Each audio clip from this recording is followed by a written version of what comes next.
Good morning, ladies and gentlemen. That's nice to hear. I actually spoke back. Today is March 21st, 2018. We're holding today's meeting in the boardroom at 42 West Madison Street. I am Frank Clark, and on behalf of my fellow board members, I want to thank everyone for coming today. Our order of business will be as follows. We'll start with honoring excellence. We'll go into the CEO's report, followed by public participation, and then we will go into executive session, and then we will return to vote. As always, I want to remind everyone that both that courteous and polite behavior is very much desired and frankly expected. And with that, Madam Secretary, please lead us in the pledge. Thank you, Mr. President. Please rise. I pledge allegiance to the flag of the United States of America and to the republic for which it stands, one nation, under God, indivisible, with liberty and justice for all. The regular meeting of Wednesday, March 21st, 2018 is hereby called to order. Madam Secretary, please call the roll. Thank you, Mr. President. Member Furlong? Present. Member Garza? Present. Vice President Guzman? Present. Member Ward? Present. And President Clark?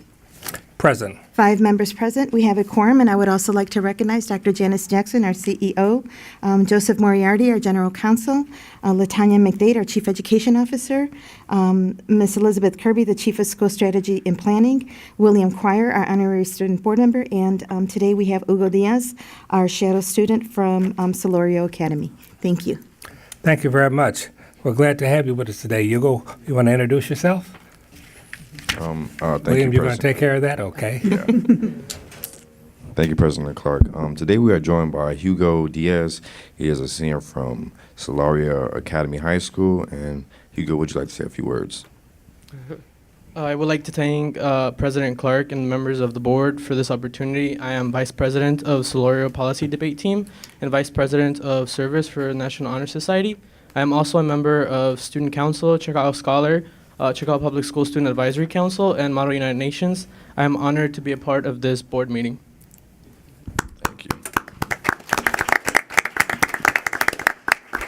We're pleased to have you. Everyone that's sat in that seat has walked away either stunned but enlightened. Okay, let's proceed with honor and excellence. Good morning, everyone. Thank you for joining us today. We begin every Board of Education meeting by recognizing the accomplishments of our students and school communities. Today, we're pleased to welcome some outstanding scholars and athletes from 7 CPS high schools. Let's begin with the 5 Whitney Young students who earned a perfect score on the ACT exam.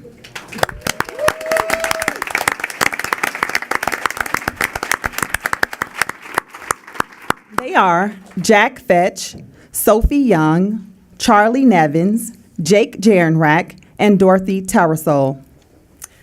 Less than 1% of students nationally earned a perfect score on the ACT, which gives you an idea of how incredibly special these young people are. Please join me in congratulating these Whitney Young scholars on their tremendous accomplishment.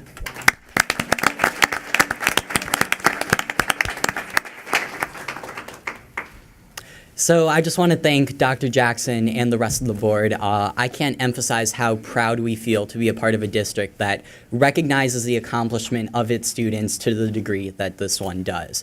I think that there's a clear correlation between the recognition that CPS gives each and every one of its students for making some sort of remarkable achievement and ensuring that those achievements continue to proliferate in the future. I think that this sort of predicament we found ourselves in didn't necessarily come because we spent so much time with a prep book we got on Amazon or anything of the sort.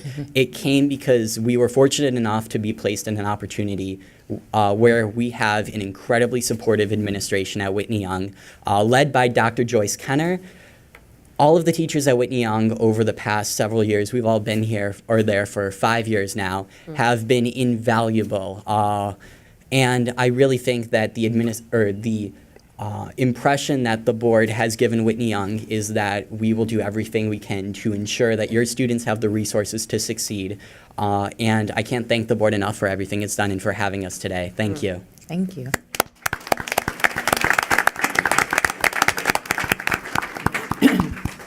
If there was a score for the ACT on speech writing and speech giving, that would be perfect. Thanks, Jack. So at Whitney Young, and we just want to thank all of you guys as board members and all of the administration, Dr. Jackson, for all the support and this opportunity to appreciate these students and give them the recognition that they deserve. They were treated like celebrities at Whitney Young for the last couple of weeks after they got their scores, and they deserve it. And thank you for your support of selective enrollment schools. These students really had a chance to flourish when they came in our doors as 7th graders. And, we were just talking a few minutes ago in the holding room of AP calculus, AP physics, things that were over my head. Sophie had to dumb it down a little bit for me because it was way over my head. But this is the kind of environment that Whitney Young has. And we're really proud to have these students with us. Remarkable. It's truly remarkable. Before you go, other board members may have comments or questions. I have a quick one that each of you can address. I agree, by the way, this young man, I don't know what future you're looking at when I ask you in a moment, though. But you could clearly run for public office. I don't know that I advise it, but extraordinary skills. Starting with the young lady to my right, what do you want to, with your intellect and academic achievements, you could be anything. What do you want to, what do you see yourself headed? I don't think that this achievement has really changed my direction in life that I'm looking towards. I really want to be a mechanical engineer when I grow up. Yeah. Well, you'll be a fine one. Good. Thank you. I worked for a company for years that hired a lot of excellent mechanical engineers, and when people flip their light switches because of people like you, or what you're going to be anyway. Yes. I'm really interested in exploring something relating to the intersection between politics, finance, and economics. Call that one already. Sounds brilliant. Young lady? Yeah, so my interests have largely been shaped by policy debate. And so I think I want to go into something that combines politics and economics and international affairs. You'll be in one of those think tanks. Yeah. You have to give me your name. I'm associated with an organization called the RAND Corporation, and I'm going to be sure to tell them that people like you out there that interested in what they do. Like Sophie, I'm interested in engineering. Wow. Fantastic. Excellent. All of you, who's the fifth one that's not here? So Jake, excuse me one second. Jake is actually taking a exam right now, who, if he places well, he'll be in line to go for another test to be on the National Math Olympiad. So we're really hoping for him. He couldn't miss that. Yeah. This is just outstanding. Congratulations, all of you board members. Any other comments? I was going to say we should save a couple seats on the board for at some point. Well said. I would just like to say, you said a lot of thank yous to us and so forth, but, I want to say thank you for coming here and thank you for sharing the joy with us. It's Thank you really for a having pleasure us. to do that. Congratulations.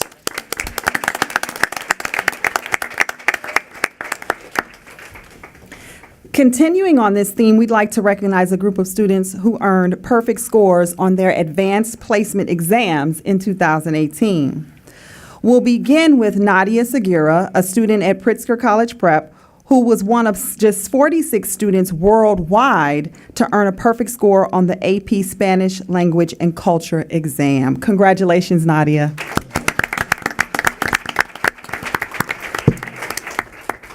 Right, so thank you so much. I first want to thank all of the members of the board and everyone here for recognizing not only my excellence, but every student's excellence. And I also thank you for the constant encouragement and support that you provide these students, because these tests are definitely not easy at all. And in fact, when I found out that I received a perfect score, I was still really surprised, because we prepare so much and we study so hard, and we work for an ultimate goal, right? We want at least a 5 on the test, but to receive a perfect score is something so much more incredible and rewarding. And I think that honoring students' excellence is just a bit more rewarding. And I also want to thank the continuous support for charter schools like Pritzker College Prep, where I've received most of my support to not only receive such rewards, but also to continue growing as a student and to continue to pursue more. Thank you. Thank you. Tell us what you want to do with yourself. So currently, I would plan to study biology and also Russian or Chicano studies. And my ultimate goal is to be able to be in the medical field and also, while in there, be able to break down language barriers that affect families or people in general who seek help but can't receive it because of language barriers. You seek to serve. That's wonderful. Thank you. Young lady. Oh, I'm Nadia's advisor. Oh. But I know I look like a student as well. Well, I think I paid you a compliment. Absolutely, yes. Thank you, Nadia. Congratulations again. Thank you so much. Okay. Next, we're pleased to congratulate 10 CPS students who earned perfect scores on this year's Advanced Placement Research Exam. Only 176 students worldwide achieved this feat in 2018, and 10 of them are from our district. From Lane Tech, we have Miriam Hyman, Kevin Mayenta, Emily Yang, Margaret Scholl, and Amy Argenter. Riley Merkel and Monica Asnaya. From Walter Payton College Prep, Sarah Jester and Nina Tanzi.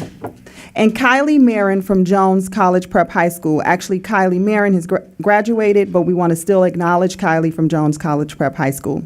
Please join me in congratulating these outstanding AP scholars.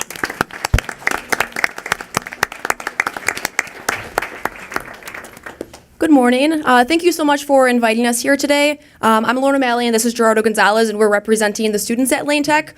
All 7 of our students are away at college and were unable to attend, so we would like to thank you on behalf of them. We're incredibly humbled and proud to be their teachers and have the opportunity to teach the Capstone program. We appreciate the continued support of the Capstone program in our school, but also in the district as well. And really, we just want to thank you all for the opportunity to be here and for the recognition of all of the incredible work that our students put in, day in and day out. So not just in the Capstone program, but the ACT students, our athletes, and the scholars who are all here today. So thank you very much. You represent well. Thank you. We're very proud of them. Thank you.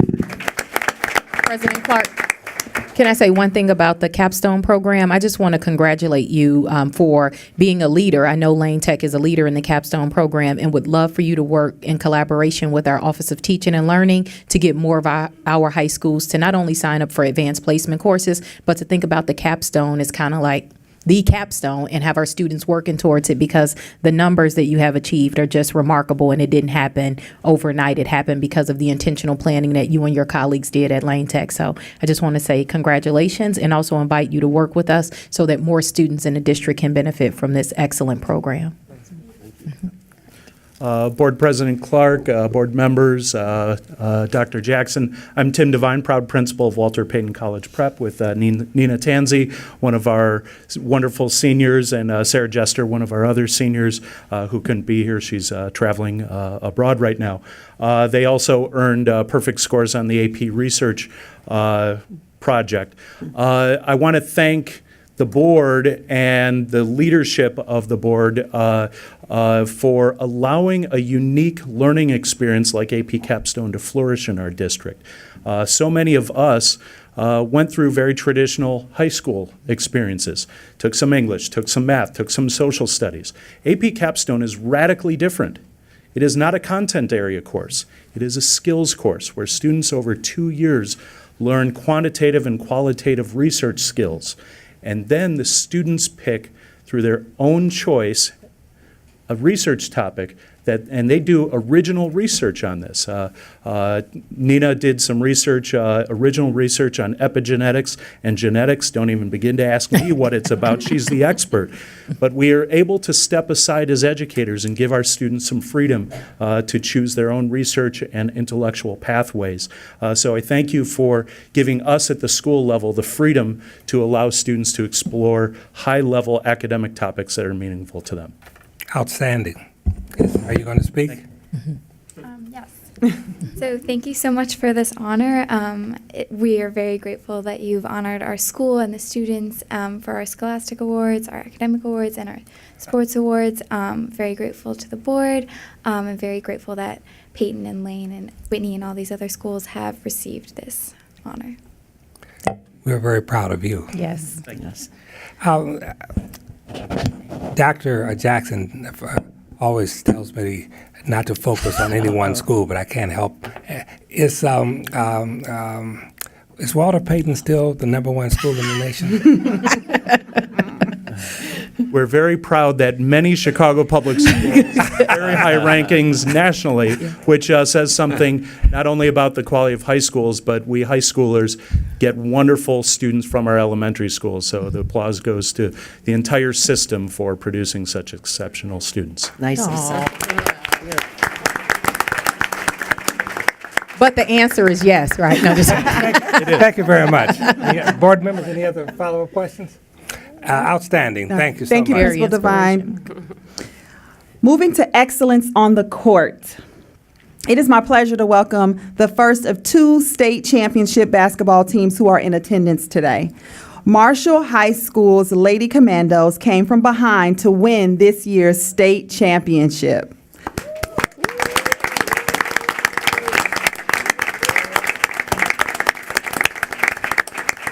Coach Dorothy Gators is the basketball coach in IHSA history with the most wins. She has won more than 1,000 games in her illustrious career, and this will be her 9th state championship. Wow.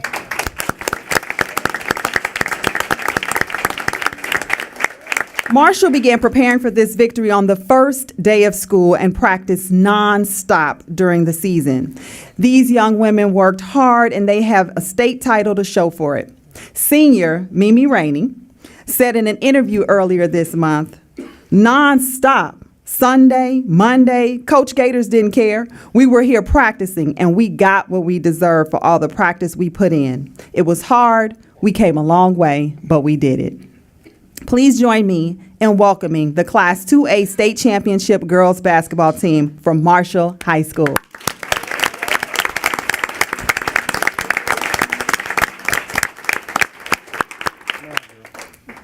Good morning. On behalf of the Lady Commandos, we would like to thank the board for having us here today. We would like to thank Coach Gator for teaching us not only about basketball, but life experience. I would like to thank my teammates for making me a better player. Not only did we go downstate to represent Marshall, but we also went down there to represent the city of Chicago. Big shout out to our teaching staff at Marshall and our parents for the support they showed this season. During the season, we lost some players and gained some. Thanks to our principal for the love and support. There is a saying, hard work beats talent. Even though we didn't have enough talent, we worked very hard to get where we're at today. Thank you.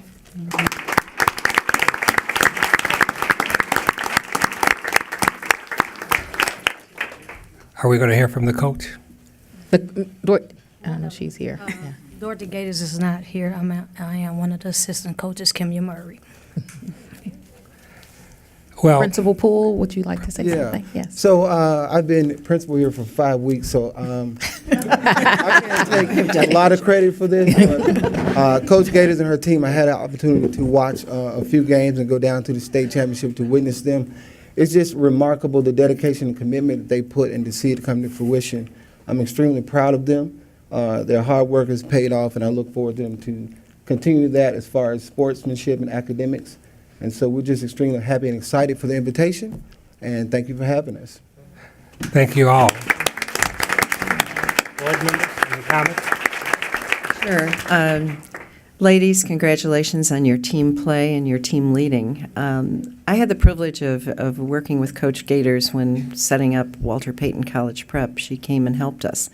And I know what you've learned from her about being team members and team players and leading it and bringing great pride to your school and everyone else.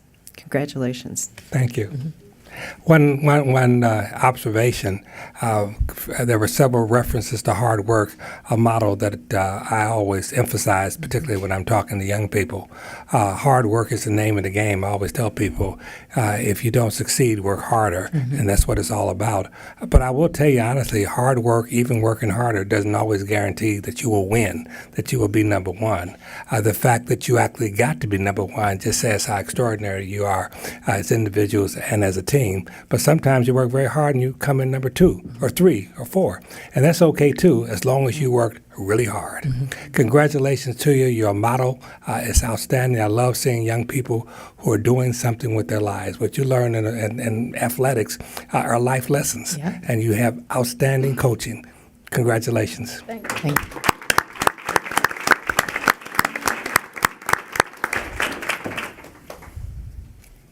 Finally, it's my pleasure to welcome the Orr High School boys basketball team, who are the 2A state champions.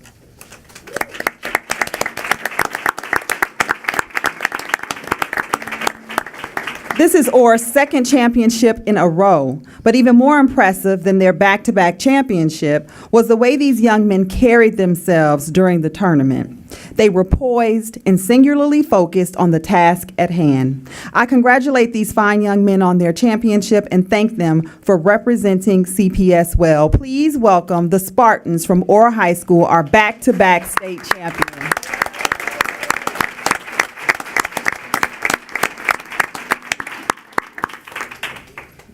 On behalf of the Orr Spartan basketball team, we would like to thank you guys for having us and honoring us today. You're more than welcome. And good morning. My name is Dr. Chanel Andrews. I'm the proud principal of Orr Academy High School. And let me just tell you, I've been the principal for the last 2 years of Orr Academy High School, and it has been so tremendously inspiring for me. I get to see so many kids that are just smart and talented, and really my job is to make sure that every single one of them leave Orr Academy prepared for whatever choice that they make in life, whether it be going on to college, careers, and just successful lives. And so with that being said, I would like to introduce Coach Adams. And let me just tell you something about Coach Adams. I mean, he's really been here to help support us, not only for basketball, but just, as the assistant dean, in and out, and being very instrumental in helping Orr move in a forward direction. So with that, I present Coach Lou Adams. I really don't know where it started. I feel like crying. The principal said all these kind words about me, so I don't know where it started. But I will say this. I want to thank you guys for having us down again. Last year we had Morgan Park here and Whitney Young. We both came, all three of us came this year. So this year is just Morgan Park and Orr. But I want to say we're the 2A state champs, but we're number 1 overall in the state of Illinois. So that was big coming from a 2A school. So not Whitney Young anymore, not Simeon anymore, not Whitney Young anymore. Go ahead, Coach. Or number 1 overall. So I want to say that and thank you so much. Now, somebody's very proud of their school. That's right. And again, with that, thank you so much for inviting and honoring us today. Board members, any comments, questions? I'll make another observation. When I see young people like this in front of us, it rewards us for what we do. There's so many good things about the Chicago public school system, the academics, the sports, achieving championships. If you achieve this 2 years in a row, that's beyond extraordinary. And as the coach sort of indicated, you're number 1 in the state. And that says a great deal about your willingness, as we talked a moment ago, to work hard, very hard. These are life lessons for all of you. And whatever future lies ahead for you, this is just an outstanding beginning. There's absolutely no reason why each and every one of you will not be extraordinarily successful in life. What you're learning academically, what you're learning about life and how to handle yourself, what you learn about winning and occasionally losing. I don't know, do you have a perfect record? Almost. Darn near. Coach, you have another future. And you said you've been the principal. You've been there 2 years. 2 years, yes. And they've had 2 years back-to-back I've championships. been honored to have. Yes, yes. So you're their lucky charm. You said that, not me. Okay. A young man, congratulations. We're very proud of you. President Clark, if I may, I just want to also give a shout out to the amazing adults that are supporting the students at OR. The students have continued to represent us well, but Ms. Andrews is doing a phenomenal job, Coach Lou. But I would be remiss if I didn't give a shout out to my cousin, Wendell, who's also a coach on the team. I had to do it. Sorry, my mother would have got mad. So thank you, Wendell. I know how much he loves basketball and he's pouring into these kids. So you guys are lucky to have so many phenomenal adults really wrapping their arms around you so that you can be your very best. So on behalf of the district, thank you for representing us. Thank you very much. Thank you again.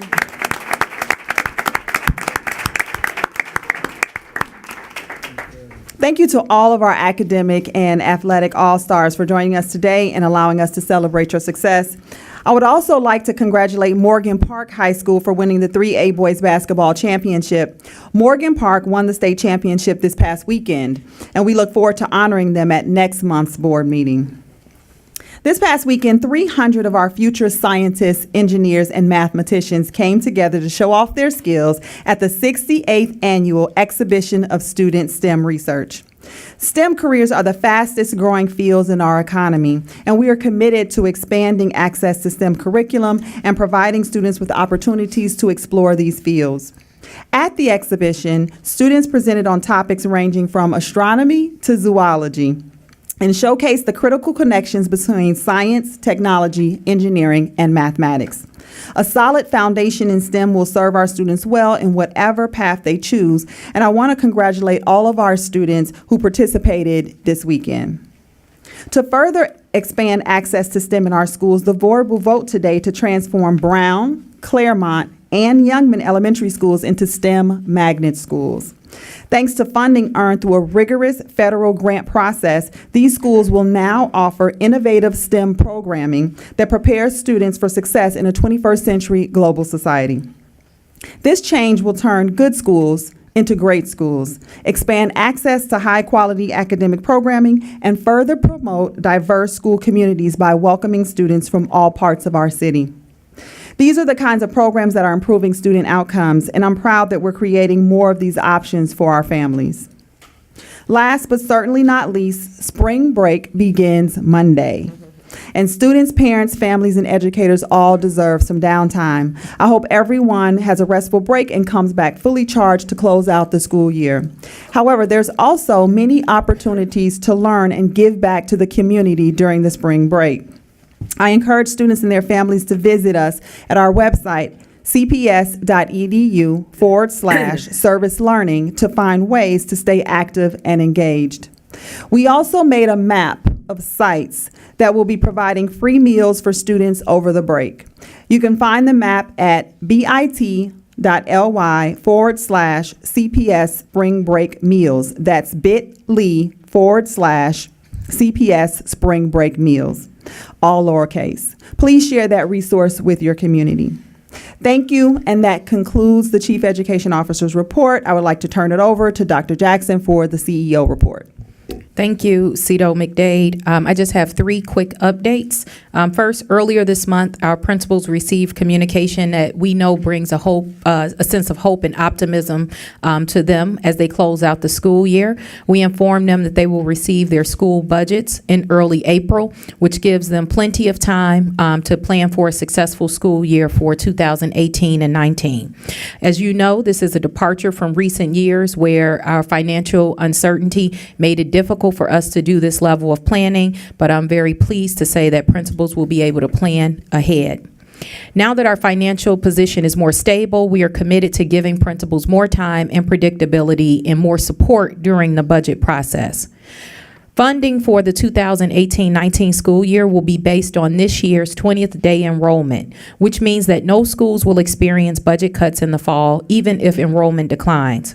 However, if a school's enrollment exceeds their 20th day enrollment, they will receive, exceeds the 20th day enrollment from 2017 to 18, they will receive the additional funding to support those students.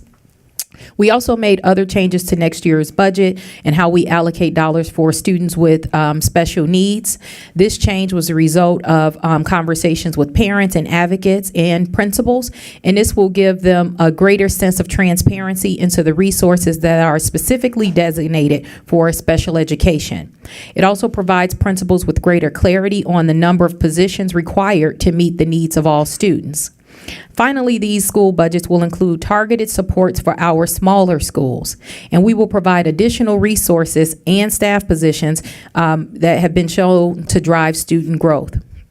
I hope that these changes will help principals push their schools to new heights, and again, it allows for better planning. The second update is around Go CPS, our universal enrollment program. I'm very excited about this program. I've updated the board several times. Over the past year, we've worked to create a new system for applying to all of our schools that brings about more equity and also empowers more families in CPS to make the best choice for their children. This year, families and counselors overwhelmingly embraced this program, with over 93% of current 8th graders completing the application in our first application cycle. We know that many families are eager to receive their offers, and I'm happy to announce that we will be sending out high school offers on Friday, March 30th. I am confident that this new system will make the school application process more equitable, and I look forward to continued feedback from our families as this process moves forward. Finally, it gives me great sadness to announce the passing of 2 principals in Chicago Public Schools in the past 2 months. First, Michelle Van Allen, who was the principal of Marcus Garvey on the South Side, passed away at the end of January. Garvey is known as having a world-class SEL, social emotional learning program that Ms. Garvey started. She's also the type of principal that we enjoyed showcasing, as Ms. Garvey was a student, teacher, counselor, assistant principal, and principal at Garvey, spending virtually her entire life serving that school. I also want to express our deepest sympathy to the family of Principal Robert Croston, the beloved principal of Jenner Elementary, who also recently passed away.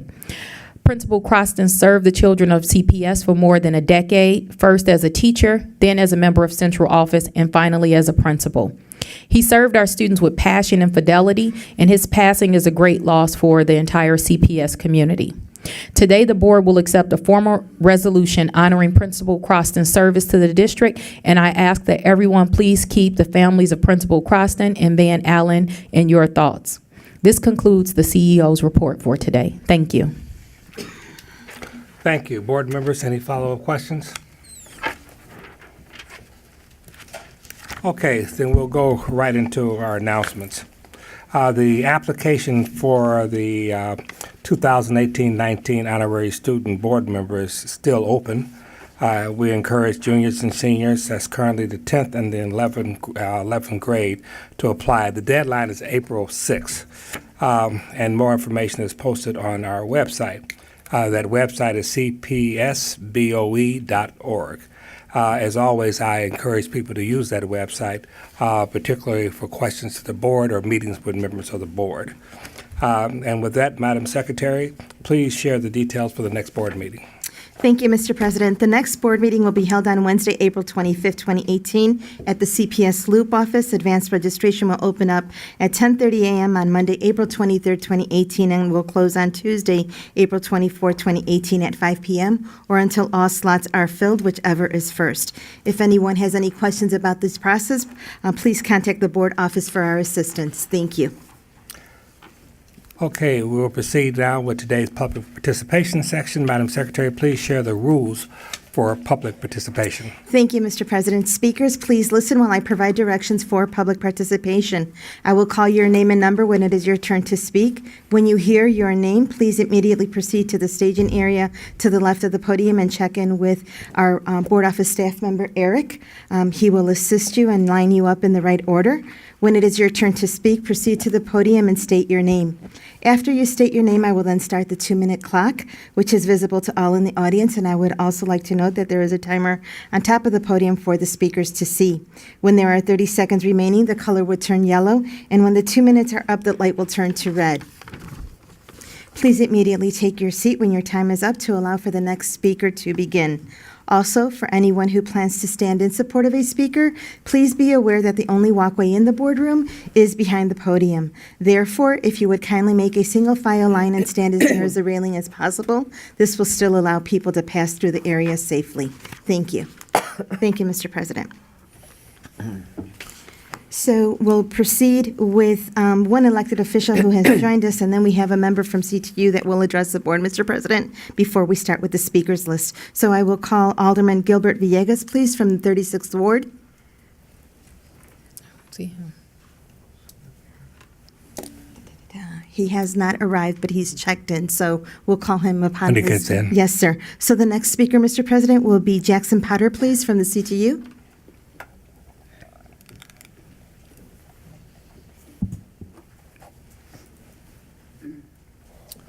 Good morning. Good morning. How are you?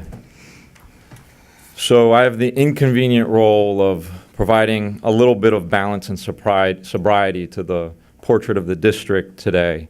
I was actually going to sing you a song, switch it up a little bit, like, you've lost that love and feeling. But, you know, the thing is, I don't know that we've ever quite had that or captured that loving feeling, so we've got something to work with, to build upon, to improve.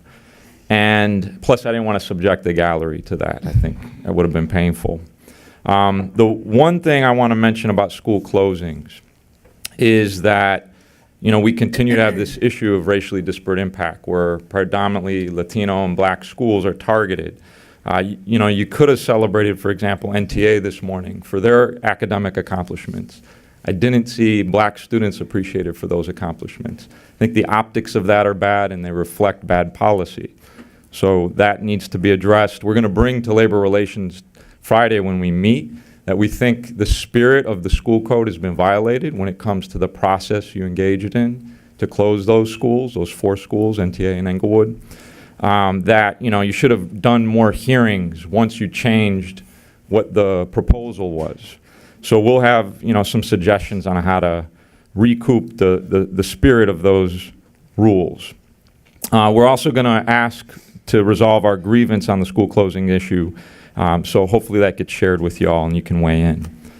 In terms of special education, there's an ISB hearing happening right now as we speak, where educators and experts are testifying that the consultant CO Claypool hired to retool the SPED system was basically designed to save money through service denials, restrictions on IEP teams, documentation and data collection systems, and to delay or deny services to our most vulnerable students.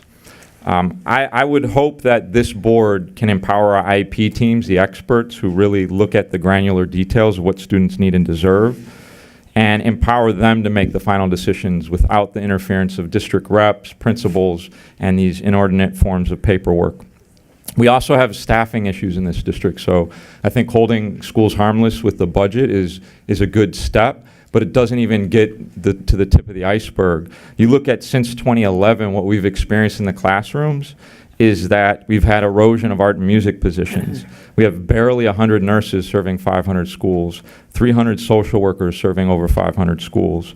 We've got many, you know, hundreds if not thousands of SPED positions that have been eliminated or held vacant. We've got a 20% decrease in counseling positions. We have 1/5 the number of librarians we had at that point years ago. And so it doesn't address the years of cuts we've sustained. You know, it's like trying to resuscitate a parched plant with one watering. It just won't work. It won't create a robust system. You got to go into the holes we've already dug ourselves into so that we can get out of them. So that needs to be the next step here. Will you demand that the mayor use the TIF surplus to, you know, begin that process? We're not even close to being there yet. And then lastly, I just want to mention that your network chiefs are in process of imposing more inordinate amounts of paperwork and mandates, whether it's ratcheting up meaningless forms, protocols. We're asking you to put the brakes on some of that. When we came to a collective bargain agreement, it was on the understanding that we can actually reduce paperwork requirements by at least 30, and now we're seeing the proliferation thereof. And just to give you a little snapshot of why that matters, I think that you're imposing a healthcare industry managed care system and model upon our schools where compliance, paperwork, service denials, to carry a profit in the healthcare part of the example. For schools, it looks like the SPED debacle, inordinate testing, measuring up live, pacing guides, scripted curriculum, constant data analysis mandates, putting the Common Core standard on each lesson and grade that you enter. These things really kill the love and joy of teaching. It's supposedly to save the child, but I think it doesn't take into consideration the delicate ecology and dynamic that teaching is required to have by putting it in a script in a box. So we want to unlock the potential of our students.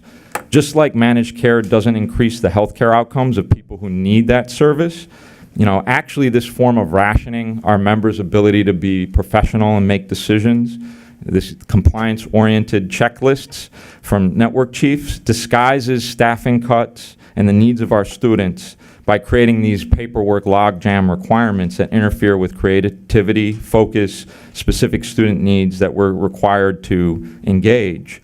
So we have a grievance on this. Joe is very familiar with it. He's been helpful at having these meetings with network chiefs, but we haven't seen any relief. And I'm telling you, our members are saying, we're either going to rebel or we're going to quit. We're hearing it way more than we have in the past. So Network 6, Network 12, that measuring up live stuff, it's bad. People feel like it's squelching their ability to teach. Mr. Potter, can you please? I'm going to wrap up.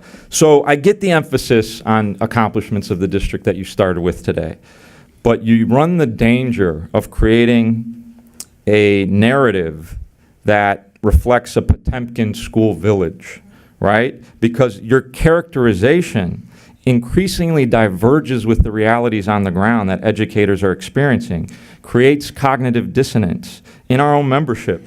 And if we want to get back to that loving feeling in our classrooms, the district needs to go beyond feel-good press releases in response to these dire needs.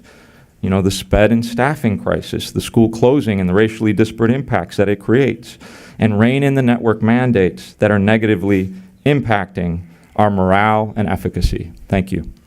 Thank you, Thank you Mr. very Potter. much. Thank you, Mr. President. I'll proceed with the speakers list. Our first group is the SEIU Local 1 group, and they have identified 3 designated speakers. They are number 33, Maria Avila, followed by number 34, Tyrone Chapman, and 36, Judith Jenkins, please.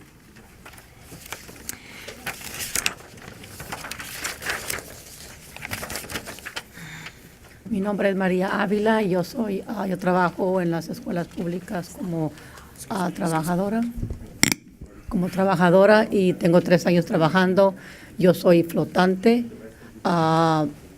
y yo he visto en estos 3 años que yo estoy trabajando, he visto en diferentes escuelas como están tan sucias, pero es mucho el trabajo que tenemos nosotros como trabajadoras. Entonces yo vengo aquí a dejarles saber a ustedes que es un problema para nosotros porque es mucho trabajo el que tenemos. A veces tenemos que limpiar 40, 45 cuartos, tenemos que limpiar baños, tenemos que limpiar pasillos y eso es mucho el trabajo que tenemos. Entonces, otras personas limpiamos baños. Hay veces que limpiamos más de 90 toilets. Entonces, es muy difícil para nosotros. Para nosotros lo más importante es mantener las escuelas limpias y seguras para los estudiantes, porque los estudiantes se merecen estar en unas escuelas limpias y seguras y para eso estamos nosotros, para limpiarles. Pero hay un problema. Este problema es de que hay veces que no tenemos líquidos para limpiar los baños o los cuartos.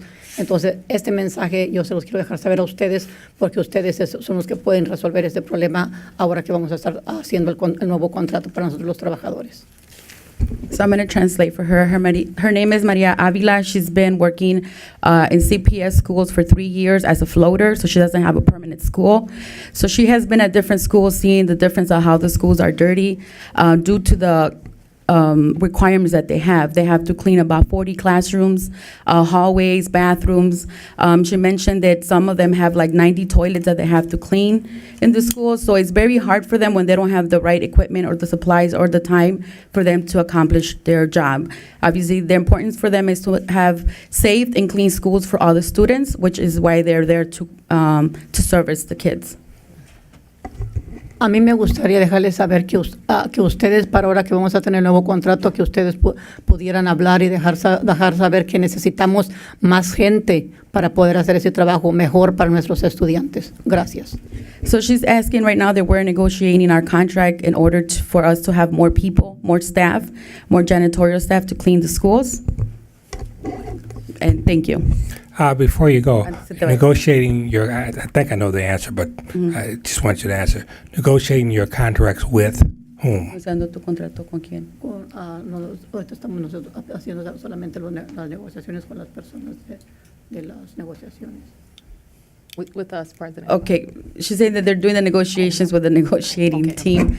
I don't know if you want me to clarify it. No, or- Dr. Jackson. No, Joe should clarify. Go ahead. Yeah, the negotiations that the speaker is speaking about are negotiations with our private vendors, subcontractors. It's the building owners management associations are currently in negotiations with SEIU Local 1 for a successor agreement. But if I understand what's behind your comments, am I hearing you saying you don't have enough resources to do your job adequately? Que no tienen los suficientes recursos para hacer su trabajo adecuadamente, es lo que estás diciendo. Sí, porque no tenemos suficientes. No tenemos suficiente. Hay veces que no tenemos líquidos para limpiar los baños o los cuartos. No tenemos a veces buenas escobas o no podemos limpiar bien los cuartos. Entonces nosotros necesitamos tener suficientes líquidos y materiales para poder. Materiales y personas también. Y personas también. Yeah, so it's staffing and materials. is Staffing what and she's saying. materials, because they don't have adequate. Arnie, any comment? Yeah, President Clark, as we have done in the Arnie, would you identify your role? So Arnie Rivera, Chief Operating Officer. President Clark, as we've done in the past, we are urging our vendors to work collaboratively with the leadership of SEIU to ensure that their members have access to decent wages, benefits, and working conditions. And as we have done in the past, we will work to mitigate any issues that are brought to our attention by SEIU leadership. Personally, I have visited a number of schools, and the comments that they've made in regard to staffing levels and the conditions, concern me, and that's something that we will work with leadership, both at SEIU as well as our vendors. I wanted to make sure you understood that not only are you being heard, there are people who are responsible that are taking action. Okay? Mr. President, they do have two additional speakers. Speaker number 34, please, Tyrone Chapman. Thank you. Good morning. Thank you. Well, y'all addressing our issue. I want to say thank you and everything. My concerns was the same thing. I'm a 20-year veteran and everything in the system, and we just want to continue cleaning y'all schools for y'all, continue production for y'all. We want to make sure you have what you need to do a good job for us. I want to say thank you. Thank you. Thank you, Mr. Chapman. Thank you for your brevity, too, and you made your point. And their last speaker for the group is speaker number 36, please, Judith Jenkins. Good morning. My name is Judith Jenkins, and I'm a custodian at Ashburn Community School. I want to thank CPS Board today for hearing my testimony about the contracts at CPS. I want to bring attention to some issues and talk about why the work custodians do is very valuable. We don't treat our work like it's just another job. We clean with passion and commitment to our schools. Because every day we clean for children. Children learn and grow better in healthy and clean environments. That is why we take our work seriously. But it frustrates me that custodians are not being paid for the value of our work. When I talk to my coworkers, I can feel their frustrations to every school that I go to. Too many of us are forced to clean schools by ourselves at times. Too many of us are buying our own supplies. Too many of us are coming out of our own pockets to clean these schools. Why? Because we care about creating a good environment for children, and that is how deep our commitment runs. But at the end of the day, it is the contractor's job to ensure we have the supplies, the staffing, the sick days, and the dignified wages we need to support our families. But they aren't providing what they are supposed to. So I'm here today to ask CPS to support and stand with our custodians for stronger communities, cleaner schools, and a brighter future for the students and teachers at CPS. urge these contractors to do right by us because we are struggling without even the basics. And ultimately, it's the children who suffer because of it. Thank you very much. Thank you, Thank Ms. you. Jenkins. We want to make sure you get the support you need, and you heard Mr. Rivera's comment. We want to make sure you are able to do the job you want to do. And I could hear in all your voices the dedication you have towards the job that you do, which ultimately means clean schools for our kids. Thank you very much. Thank you all. Thank you, Mr. President. And we now have Alderman Villegas in the audience with us. Alderman Villegas, please. Thank you. President Clark, members of the board, Dr. Jackson, COO Rivera. I've come here today just to make a statement regarding the proposed high school on the northwest side of the city, the Dunning-Reed School. Now, I'm not opposing any type of capital infrastructure improvements or capital investments on the northwest side. However, I am concerned that as we're moving forward with this project, not enough is being done to address some of the concerns related to Steinmetz College Prep. In my short tenure, I've done a lot there in collaboration with Arnie Rivera to bring Robert Morris College there to really be a true college preparatory school. And the big issue is that, in my opinion, is that CPS hasn't done a good job at reining in the principal at Taft School, which has just been taking kids away from some of the other high schools on the northwest side. And so I used to sit on the LSC at Steinmetz, and we've seen a movement in the wrong direction as it relates to enrollment. And a lot of that can be attributed to the fact that Taft was never kept in check as it relates to their enrollment. And so I'm here to propose and really hope that I can get the support of the board as well as Dr. Jackson and COO Rivera related to addressing that under-enrollment by creation of an academic center at Steinmetz College Preparatory School. There's a lot of overcrowding in the grammar schools, and with an academic center that would allow as a feeder to help the under-enrollment at Steinmetz. Also, I would point out that Dunning neighborhood, where Steinmetz is located, was voted the number one neighborhood in the country by Redfin. And a lot of that is the fact that middle class, a lot of investments there. But one of the things they dinged us on was the high schools. And so I would just urge the CPS board as well as your team that as we're moving forward with this, that the staff at CPS, Mr. Dispenza, also brief the aldermen that are not in that ward where the project's going to take place, but also the ones that are going to be affected by it. Some of the schools that have been identified. So with that, just wanted to bring that to your attention. Also, Dr. Jackson, keep doing a great job. But I'm really here to bring that up. Thank you, Alderman. Dr. Jackson, do you have any comment? Yeah, I think we can facilitate that. Frank Bilecki brought this to my attention this morning, so we're working on getting a briefing set up for you, and we'll figure out if there are other aldermen who need to be looped in as well. Okay. Okay. Cool. Dr. Jack, can I just add one other thing? I know that with Go CPS, that might also have an impact on enrollment numbers at various high schools. Can that just be looped into the conversations we're having? We don't have the data for that at this time, but surely when everything has been settled, we can share that. But right now, we could just, I think what the alderman is asking for is simply, what we expect the enrollment to be, what the current numbers are, number of students who reside in different areas attending Taft. So we can definitely provide him with that information quickly. Right. And then also I'm asking for an academic center for Steinmetz that would help in the promotion and marketing of the school, so that way we can lose that negative stigma that's been tagged with Steinmetz. Yeah, we can have a conversation about that. I do think that that's one where we have to look at data because it's not, I don't want to use this to be a meeting, but it's not as easy as you think to start a 7th and 8th grade program. We have to look at demographics and choice patterns, but happy to have Chief McDade sit down and kind of walk you through the current state. Cool. Thank you. I appreciate it. Thank you all. Time. Yeah. Thank you. Mr. President, we'll continue with the speakers list. Our next group is from King College Prep, and we will have speaker number 1, please, Jonathan Williams, number 3, Natasha Dunn, 18, Cassandra Bogan, 19, Tanika Reed, 25, Marshawn Donegan. 35, Jazz Dunn. 41, Aray Conyers. 54, Trevor Reed. 55, Maya Booth. 56, Cassandra Chandler. And 57, Tiana Redman. Jonathan Williams, please. Thank you. Thank you for granting me an audience today. My name is Jonathan Williams. I'm a sophomore of a student at King College Prep.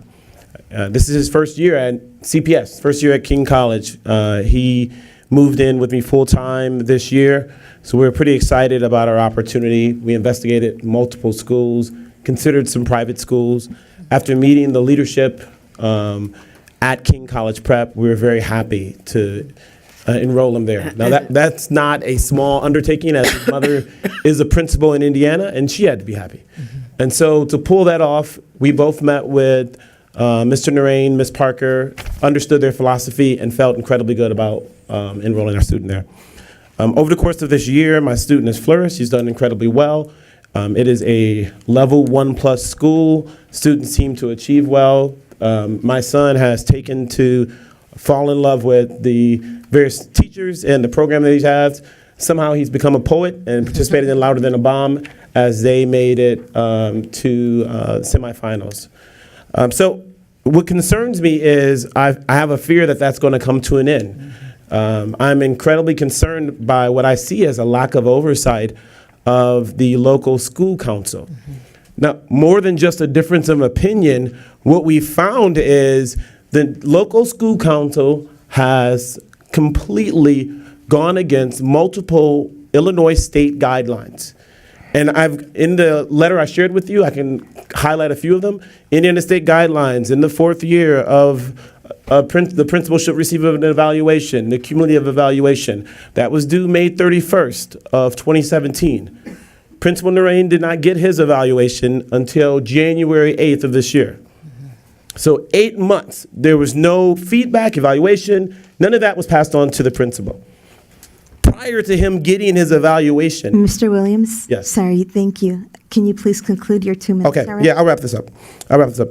Prior to him getting his evaluation, he was told he wouldn't be retained.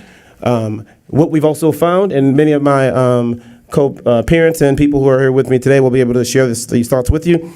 What we found is the LSC has continually limited dissent. For example, other LSC members will attempt to add items to the agenda. The chairman has refused to put those items on the agenda. Per LSC guidelines, any member of the LSC can have an agenda item added. Mr. Williams? Yeah. Thank you. So, thank you. Our next speaker, please. If other speakers going to speak on this, I want to get some clarification. Just you raised very specific issues. You clearly want the board to take some action or to sanction the LSC. And I want to be clear what the relation is between the board and the LSC. The LSC are locally elected people. Yep. I don't know whether Joe wants to take this or whether you want to take it, Dr. Jackson. I don't know. Well, what I'll say, first of all, I think that Willie, who is our executive director for LSC Relations, should definitely meet with the group here today since you're all assembled, as long as we don't violate any quorum. I don't know if anybody here is currently on the LSC. So that's number one. Also, some of the violations that are listed in here, we would definitely like to sit down and listen to those closely. And I don't know what the next steps would be from LSC Relations or law, but we do take these concerns seriously. I do know that most of the individuals speaking today are here to support the current principal, and I think everybody is aware of the LSC's authority to select the principal and non-renew. But what I'm also hearing is that you are calling out some violations that you believe have occurred, and we feel it's our responsibility to look into those, and that's exactly what we'll do as a result of the comments that will be made today. Yeah. Thank you for that. Happy to meet, coordinate, and speak with anyone. We did speak with Willie on Monday. We shared the same list with Willie at the time. It was a very similar response in that this is an elected body. We were trying to point out that this is not a difference of opinion. We're trying to highlight very clear violations of state guidelines. So. Yes, and what I want to say that goes further than that, I didn't know you had that meeting. If you do in fact believe there are violations, it is our responsibility to look into those, and the general counsel will speak on that. Yes, just to echo what Janice said, I would urge Willie and you to meet with a law department staff member. Ruchi Verma is present in the audience. I'm sorry, whose name? Her name is Ruchi Verma. She's right in the front row. Why don't you have a conversation with her, and she can further look into your concerns. Thank you. Sure. And while I don't want to cut anybody short that wants to speak on this, that's kind of the answer, the way we need to proceed. But other speakers, please say what you have to say. Hi, good morning, board members. In 2016, my twin sons were accepted to 2 selective enrollment high schools, Jordan's First Choice, Jones College Prep, and Jazz's King College Prep. Although King was not Jazz's first choice, he was excited to know that he was going to a SE school like his twin. Jazz immediately fell in love with King because he is an artist, and King is known for his advanced placement courses in the arts. However, we noticed an immediate difference between Jones and King. At King, the local school council worked aggressively against the principal, ignoring students and parents, and ran meetings like a dictator ruling a third-class country. They created problems rather than focusing on solutions. I stand today to publicly put on record that King's local school council does not represent us. Their rogue actions to remove the principal need to be investigated. David Narain has been an influential leader. He has worked diligently along with the staff to create a high-quality learning environment. However, without the support of the LSC and other financial restraints, there is room for improvement. I am here to request the board to consider 2 things. 1, and you already mentioned that you will, help to intervene and support in an investigation on the LSC's abuse of power and conduct. Additionally, I am also requesting that the board also come out to King and meet with the school community. We are parents and students, and we are proud of our school, and we see potential in our school, but we also need your support to make room in a budget to help with some capital improvements. Our school has not had any substantial things done in almost over 20 years. However, our building is 40 years old. We are in need of new bathrooms, and recently the parents along with the students did paint days. We painted our bathrooms, but we noticed in the painting, that's not all we need. We need new sinks. We have 1 sink in each bathroom. So girls will share it, got to line up to wash their hands. That's not acceptable. We also have doors that are hanging off the hinges. Brown water has been seen coming out of faucets. We need our library and computer labs needed to be updated as well. Ms. Dunn. Our gymnasium, I'll be finished, thank you. Our gymnasium, it needs upgrading along with an entire fresh paint of coat in our entire school. Our school needs to be painted. I'm very optimistic that the board will consider these requests, as Jazz, my son, who's a sophomore at King, deserves the same opportunity, just like all of the other students here, as my son Jordan and Jones, to walk into a school that is beautiful, that has a world-class environment. All selective enrollment schools should be on the same scale, and I don't think King is. So please support our school. Come meet us. Come and consider giving us some money for improvements. Thank you. Arnie, I take it you noted our concerns. Yep. Yeah, I noted our concerns, and I'll make sure my team follows up specific with the school. Thank you. Cassandra Bogan. Yes, hi, I'm Cassandra Bogan, and I want to thank you in advance for receiving our words of concern, and I want to thank you for our request in advance for financial assistance. So I, too, am a proud King College Prep parent. I want to acknowledge the commendable efforts and leadership of our principal, Mr. David Narain, because as we all know, King College Prep achieved level 1 rating once again, and to level 1 plus rating once again. Thank you. In addition to the outstanding leadership of Mr. Narain and our assistant principal, Ms. Parker, I'm enjoying the pleasure of working alongside some dynamic parents that you see here. We are motivated and we love our children, and we show our love for our children each time we meet. We continuously show the love for our children, which is demonstrated through our tireless efforts to maintain academic achievement with our KCP students, as well as providing inspiring and empowering acts of guidance and kindness to foster the Jaguar spirit.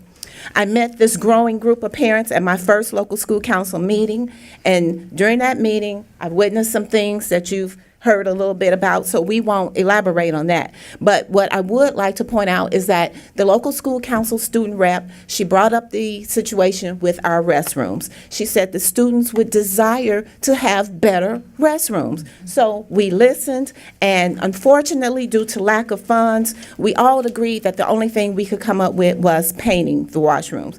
And we did just that.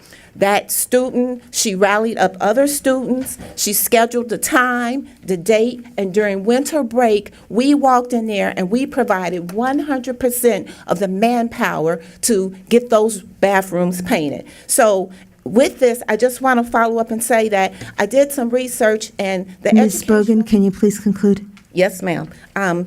There is research out there that says the bathrooms are an important part of the school culture. And what we simply want you to do is please consider giving King College Prep some funding so that we can improve our washrooms. They have been there since 1971. Thank you. Thank you, Ms. Bogan. The next speaker, please, Tanika Reed. Thank you. How about Marshawn Donegan? Hi, how are you all doing? Smile, today is a good day. I come to you as a concerned parent of a senior at King College Prep. And I know you may think that, hey, my time is invested too much further in CPS, but I want to continue my time here at the CPS as advocating for the students there, even though my child will be graduating in June. I just wanted to say is that I'm concerned that over the decade, King College Prep hasn't retained a principal past their contract, which we know that stable leadership is important for our children. And that's all that I'm concerned with. For the children that are behind my daughters, that they have stable leadership. I feel that we as a body who are governed to protect our children and to advocate for them and to have their best interests at heart should seek and look into that and wonder, what is the problem? What can we do? We have gone to the LSC on numerous occasions asking why is that they cannot retain a principal past their initial contract, and it's always because of personal vendettas or personal experiences. But we need to look at our children. Our children are our future. We need to understand that we need to have programs in place to aid the LSC and these government entities so that our children can have the best. And that's all I'm pleading for today, is that our children get the best. Stable leadership. I would like to see some of our African American children up here getting awards on just sports, but academically wise. I mean, there is a problem, and if you all don't see it, something is definitely wrong. Thank you. Our next speaker, please, Jazz Dunn. Moving on to the next speaker, Ari Conyers.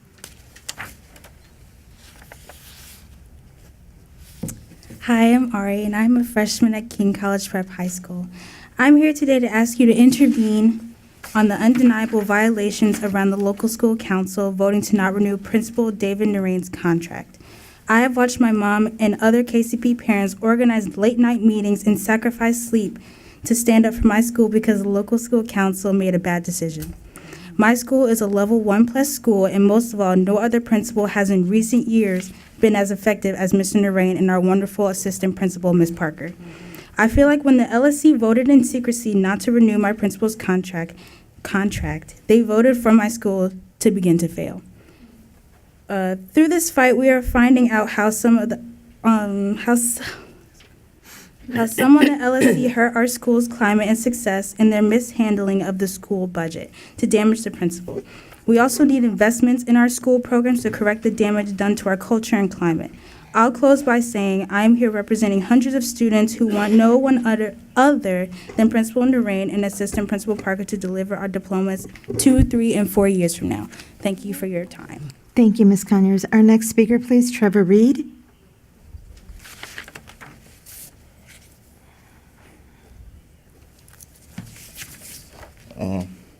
My name is Trevor Reed. I'm a freshman at King College Preparatory High School. I stand before you today to discuss the inequalities of funding programs at King and the disappropriation of funding for extracurricular programs made by King's LSC. The overly support of the band program and all the other school programs go without funding. When I mentioned this at a LSC meeting, I was met with disrespect and disregard. I was even gavelled and told to sit down, and I then asked if I could be a part of the principal selection committee, and I also asked if they would allow more students of the principal selection committee, especially freshmen, since we will have 3 years with a new principal. I was met with a blank stare and then immediately called time and me to have a seat. And I'm very fond of Mr. Narain, and I feel like if he was able to lead us into a positive outcome, the blatant disrespect for that matter has been met with severe aggression by the sitting LSC. I humbly come to you today to ask you to investigate the matters at hand. Thank you. Thank you, Mr. Reed. Our next speaker, please, Maya Booth.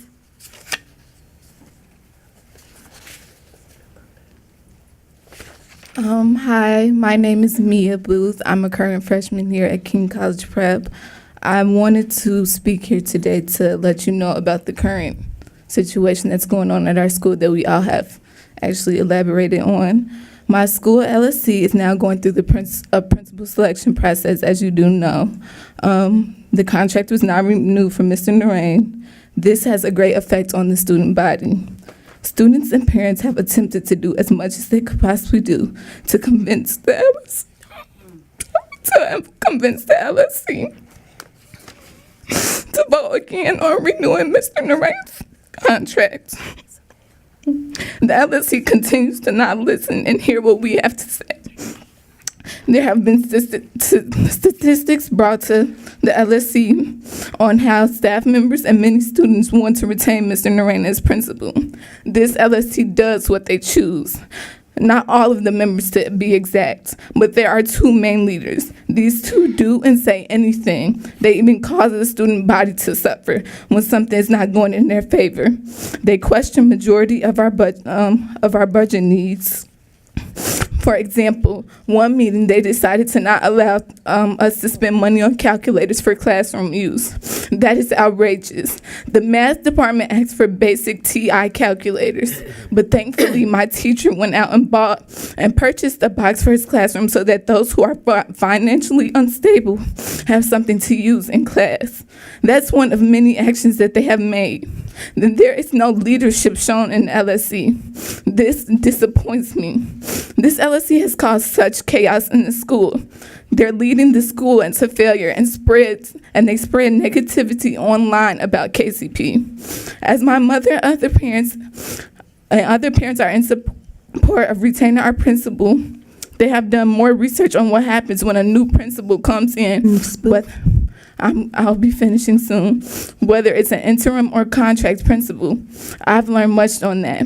I do not want this affecting my state of learning or anything else, so now I have to put something else on my plate, which is finding another school to transfer to just because of an LSC. This was not in my plans for high school. There is no reason why I, as a freshman, should have to find another school to attend to, and my neighborhood school is not as good as King College Prep, so where will I go? And I demand but not ask, since no one listens. And even when we went to the advisory board and spoke about it, Mr. Willie, I'm sorry, I don't remember your last name, gave us the same answer that he gave us when he came to our school. And he even threw a bit of shade. But I do demand that someone comes and investigates this situation, because there are many students who are going to suffer, and many parents would be more involved if they have the time. But since it's a selective enrollment school, not all of the parents can come and get out to all of the meetings. But please look into this and look into the behavior and communications of LSC members. Thank you. Our next speaker, please, 56, Cassandra Chandler. Good morning. My name is Cassandra Chandler. I am the proud parent of a senior honor roll student at King College Prep. I currently serve as the vice chair of King's local school council, and I'm here to express my support of David Narain. I also want to express my strong displeasure for our current LSC chairperson and the power given to local school councils in regards to the principal retention process. This process is resulting in the removal of an excellent principal from a great selective enrollment high school. King has reached level 1 status under the leadership of Principal Narain and his assistant principal, Ms. Linda Parker. Mr. Narain has consistently kept the LSC informed of all critical areas, including the budget, student attendance, discipline, current events, and new initiatives. The school data supports the retention of this administration. It will be devastating for staff and students upon their departure. Enrollment is likely to decline, and some of the staff who Mr. Narain brought in are likely to end up leaving the school as well.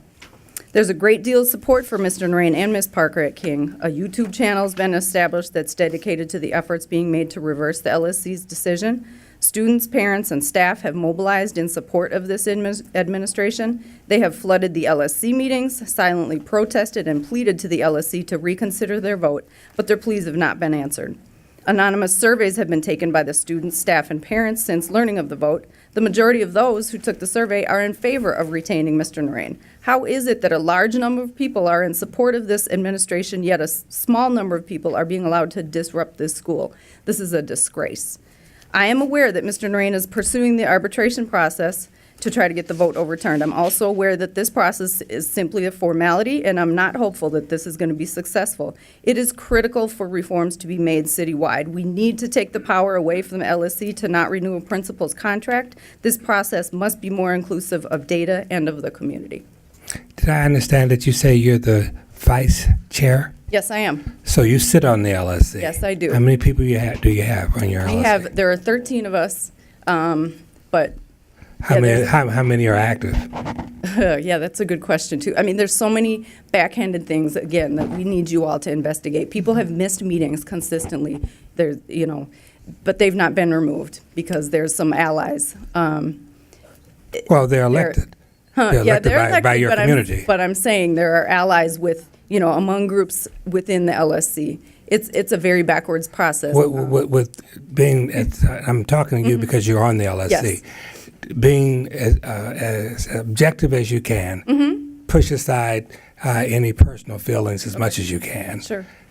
What's the disconnect between a principal that seems to be operating at a high level with a 1+ school, based on what you're telling us, supported by a majority? I'm just taking your word for that. Right. What is the basis? As you sit on the LSC, tell the board, what's the process you went through? What was the vote? If you could tell us that, maybe you can't. Can she tell us that, Joe? Yes, that's a public vote. Okay, to not renew his contract, and give 1 or 2 reasons so the board can better understand this, for the LSC to reach a conclusion that, based on what you're telling us, is contrary to data, contrary to a reasonable outcome. Okay. So I would say that it's not any one thing. There were a series of things that occurred. The first of them being that there was a meeting held during Christmas break. It was not posted. I mean, it was legal, right? It was legal the way they did it, but it was not posted so that there was enough inclusion. So when we come back from winter break, let me back up. During that meeting also, some of us were not aware of what the process was actually, how this process was actually. Actually, what I'm asking is a slightly different question. Okay, I'm sorry. What's the reason that the leadership of the LSC, excluding yourself, obviously, does not want to retain this principal? There has to be, at least based on their thoughts, some concrete reasons. Okay. So, without naming names, I'm going to say that there is a community rep who is the common denominator. She's been on this LSC for many years. And I honestly, I'm just going to be honest, I believe she's poison. I think that she has tainted a lot of the people. Again, I want to stay away from. I have no way to evaluate that. What reason did the LSC give for? Were you there when they made the vote? Yes, not to renew. I was there. How many people were there that day? There were, I know there were a couple people absent. So let's say, and not including I want to say 9. I think. And what was the vote? 7 voted to not renew the contract. Okay, that's a number of people.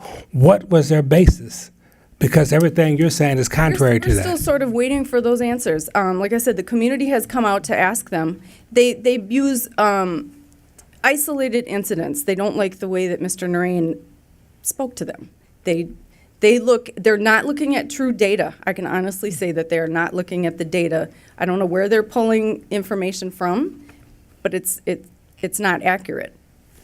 Mr. Noreen has provided data that is very clearly, showing that the school is making progress.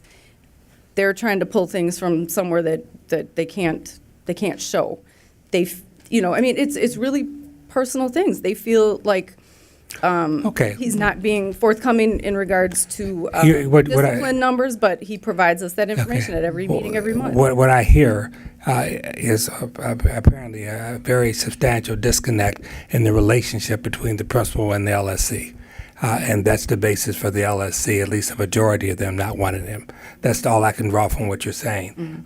Is this the last one speaking? There's one other student, Mr. President. Okay. Tiana Redmond. We're going to let the last speaker speak, and then I'm going to ask the board She's to make not here, Mr. President. So this is it? This is it. Mhm. Any other board member want to comment on this before we close this part? Are there LSC elections happening now at King? Yes, there'll be, I believe it's April, whenever report card paper. It's in April. And do you have a robust number of community members, parents of students, et cetera, that have applied for positions? I don't know the actual number. I do know that there are. I know you want to, but don't, please. Just go ahead. Yeah, you're not sure of the exact. I don't know the exact Okay. number of who's. Well, here's what I would suggest. Number one, I mentioned earlier about using our website to get what we call community office hours. You come to the board, talk to board members, so we have as much of an understanding of this as we can get. Again, I turn to Joe or Dr. Jackson. There are limitations to what the board can legally do with respect to action by the LSC that they're empowered to do. Any comment?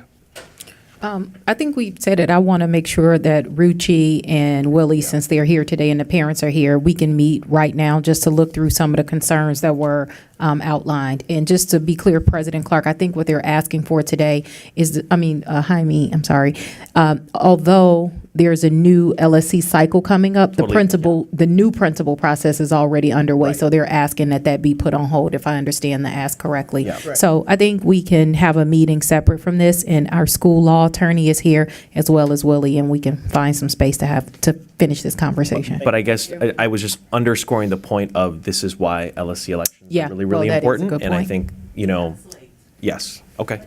Hard when you have parents who represent the school from different area codes, but you're only using a certain limit of people to be part of that. I totally hear you, and this is part of the inherent tension, if you will. But I want to move on, and I know that we have some clear next steps. So I just appreciate you all coming today. Thank you. Thank you. Thank you. Thank you, Mr. President. And our next speakers will be speaker number 2, please, Veronica Schmidt, followed by speaker number 4, Natasha Erskine, followed by speaker number 9, Arnold Stieber, please. Veronica Schmidt, last call. Moving on to the next speaker, Natasha Erskine, please.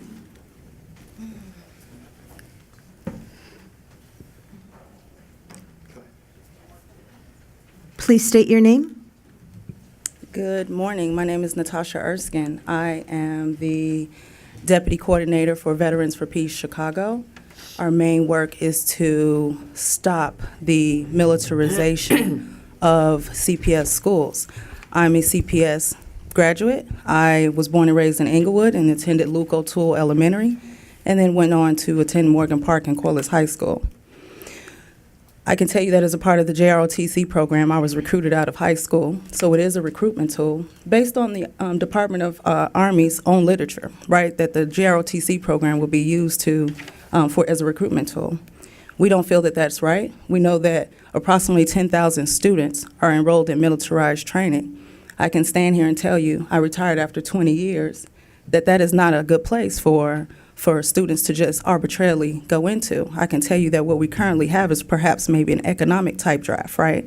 So I know that this board has approved that as of a class of 2020, students will either have to have a college plan, right? A gap year, something like that, and then, or a military enlistment. I feel like in a lot of ways that is something that's going to push a lot of our students into the military, and it's not right. I'd be willing to have a conversation with this board about some of the things that I experienced in the military, the extreme racism, the institutional racism that goes unchecked. I can tell you where generals like Michael Flynn originate. I worked for some of them. So when we talk about military, you all need to, and don't thank me for my service, but you all need to understand that there's a thing that's happening, right? So we're putting a lot of black and brown folks in career fields that are putting them directly in line with things that myself personally that I've seen that I can't unsee. So I can tell you as a mother who sacrificed a lot of time outside of this country to come back here and to see what's happening in CPS breaks my heart. As a parent of King College Prep, I am telling you this LSC is bogus. By all of the deployments that I've had, I've never seen such dysfunction. I am asking you not to ask us or read to us the law because everyone has Ms. done that. Erskine? Yes, I will close here. And I just want to ask you, we're not asking you to exceed an elected, I understand that, I'm a political organizer. What we are telling you is that this elected body has acted beyond their authority. We are telling you that there is poison that is happening. It is Kathy Dale, it is Kwesi Cantu, and all of those that they are seeding in other ways that are unprofessional. We are asking you to really do your jobs, hold accountable that you all have we are trying to keep our young students secure and stable in their high school experience, and that is what we are asking you all to do. Thank you. Thank you. Our next speaker, please. Arnold Before Stubert. the last speaker goes, two things. One, we will review everything we've heard on King and act within our authority to the extent that we can. That's number one. So we're not ignoring this. But we do respect the fact that these are elected people. Roger that. That's number one. Number two, you had an experience in the military. You don't want to be thanked for your service, so I won't. You had an experience in the military that's unique to yourself and maybe some others. I don't deny that. Oh, there are thousands. I don't deny that. Yeah. I had an experience in the military, as maybe others in this room, and I will share with you it wasn't yours. Mr. Cook, I respect what you're saying, sir, let me speak. But, Let me speak. As I stand here, I understand that, but I just the think one it's thing not that's really important I is that when understand you that, speak, but I just think that the it's one not- thing that's important is everyone when knows you what my speak, experience is in I the listen, and when I speak, you try to listen. It's hard when I say things that people don't like. They tend to cut me off. Okay. I accept that, but I need to say what I'm going to say. I hear you. I too served in the military, and I too served in a very hazardous and dangerous situation. It was a long time ago. Sure it was. I credit my sitting here and much of the success I had in life to the military. Me too. It taught me discipline. Me too. It taught me focus. Me too. I think it's an honor to serve and serve one's country. Your thoughts. You have a different perspective. I respect your perspective. I completely disagree with it. But that's personal. It's me speaking to you. Okay. Okay. It's not Thank you very much. Our next speaker, please. Well, if you disagreed with her, you're sure going to disagree with me. My name is Arnie Stieber. I'm a grandfather, retired CEO and Army infantry veteran of the U.S. war against the people of Vietnam. I'm here today to speak about militarization and the negative effect it has on our youth and our culture.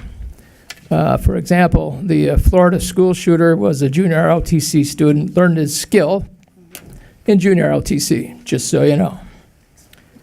Dwight Eisenhower said, every gun that is made, every warship launched, every rocket fired signifies in the final sense a theft. This world in arms is not spending money alone, it is spending the sweat of its laborers, the genius of its scientists, and the hopes of its children. Why am I bringing up this quote? Because wars can't happen unless the population, especially the youth, are indoctrinated with militarism. And CPS is the most militarized school system in the nation. Militarization robs our economic wealth and moral health. But these robberies are hidden with words like freedom, security, service, and bravery. Youth are brought into the militarization process with words like leadership, citizenship, community service, and preparing for college. Veterans for Peace wants to put an end to this contamination of militarization. We want to see our schools expanded and fully funded, not privatized and not closed. We want to see our youth fully educated, not militarized. We want Chicago to use its vast wealth. For example, Chicago's gross metropolitan product is larger than the country of Argentina's, So there's a lot of money out there, but it doesn't seem to be allocated to education. to improve the lives of we the people. We want those in power to heed the words of Thomas Jefferson. Above all things, Mr. Stieber? I will conclude with this final quote. Above all things, I hope the education of the common people will be attended to. Education, not militarization. Thank you. Want to respond? Thank you. Our next speakers, Mr. President, will be speaker number 7, please, Jill Corcoran, followed by speaker number 6, Timothy McCaffrey from Decatur Classical School. We will then have the group from McDade, speaker 23, Nicole Houston, 27, Clarence Carson, and 53, Jana McGuire. Please state your name. Hello, my name is Jill Corcoran. I'm the parent of 2 kids at Decatur, and I'm here just like 5th graders Yasmin and Zoe, who spoke last month, to advocate for a 7th and 8th grade for Decatur and a facility that meets the school's needs. My husband and I signed up to send our kids to a school that stopped at 6th grade, a school that's one straight narrow hallway on one small floor, a school that feels jam-packed with 282 kids in it only, has no gym or auditorium or full-size cafeteria. My 4th grader, he's my lover of basketball and now bandwagon Loyola fan, has his basketball unit in a regular classroom. Dribbling, chest pass, bounce pass, no shooting. Their wonderful gym teacher, Miss Qureshi, could do so much more with a gym. We signed up for this because our kids love their school, and that's why we stay. They learn and grow so much, far beyond the core academics. Key strengths that I feel make this possible are our school leader, Yolanda Luna. She's innovative, committed, and has brought an openness to what could be that I find inspiring. Our Latin program, led by CPS alum Nava Cohen, is a gem. It's been highlighted in the national press, part of the school's special sauce, and why my 5th grade son loves Tuesdays and Fridays. The rest of the talent teachers are an asset, as is the diverse school community that includes families from dozens of countries of origins across many neighborhoods. President Clark, Dr. Jackson, members of the board, I would love to see more kids around this great city get access to this learning community. I would love to see all Decatur students get a chance to continue through 8th grade, not just 6th grade, with their friends, with their Latin, with their strong middle years program. And finally, I would love to see students experience Decatur in a facility that matches the school's needs and the school's aspirations. Thank you very much. Thank you, Ms. Corcoran. Next speaker, please, Mr. McCaffrey. Good afternoon. My name is Tim McCaffrey. I'm the chair of the Decatur Local School Council.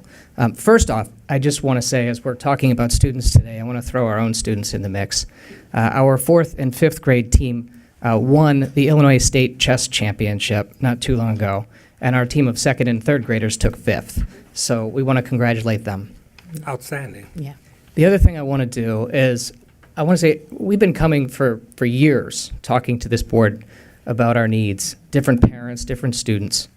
And I just want to kind of publicly thank the board for the engagement and thank CPS for the engagement, because we have taken advantage of office hours and had those meetings. We have asked for meetings within CPS, and those requests have been granted. We invited you to come to see our school, and you came. We invited Dr. Jackson to come talk with our students. She came. You have explored at least 3 or 4 different solutions to our needs, and those have failed. But the fact that they failed means they were attempted. And so I just wanted to thank CPS for hearing us and for trying, and we hope that a solution is around the corner. If it's not, we'll keep trying. But I did want to thank the board for the engagement. Lastly, you're going to hear from some folks from McDade. McDade is another classical school like ours that ends at 6th grade like ours. We have met with the folks from McDade to talk about our shared problems and the things that our students all experience that are similar. So we wanted you to know that as we ask for help, as part of the community, we support McDade in their request for help as well. Thank you. Thank you, Mr. McCaffrey. Our next speakers, please. 23, Nicole Houston.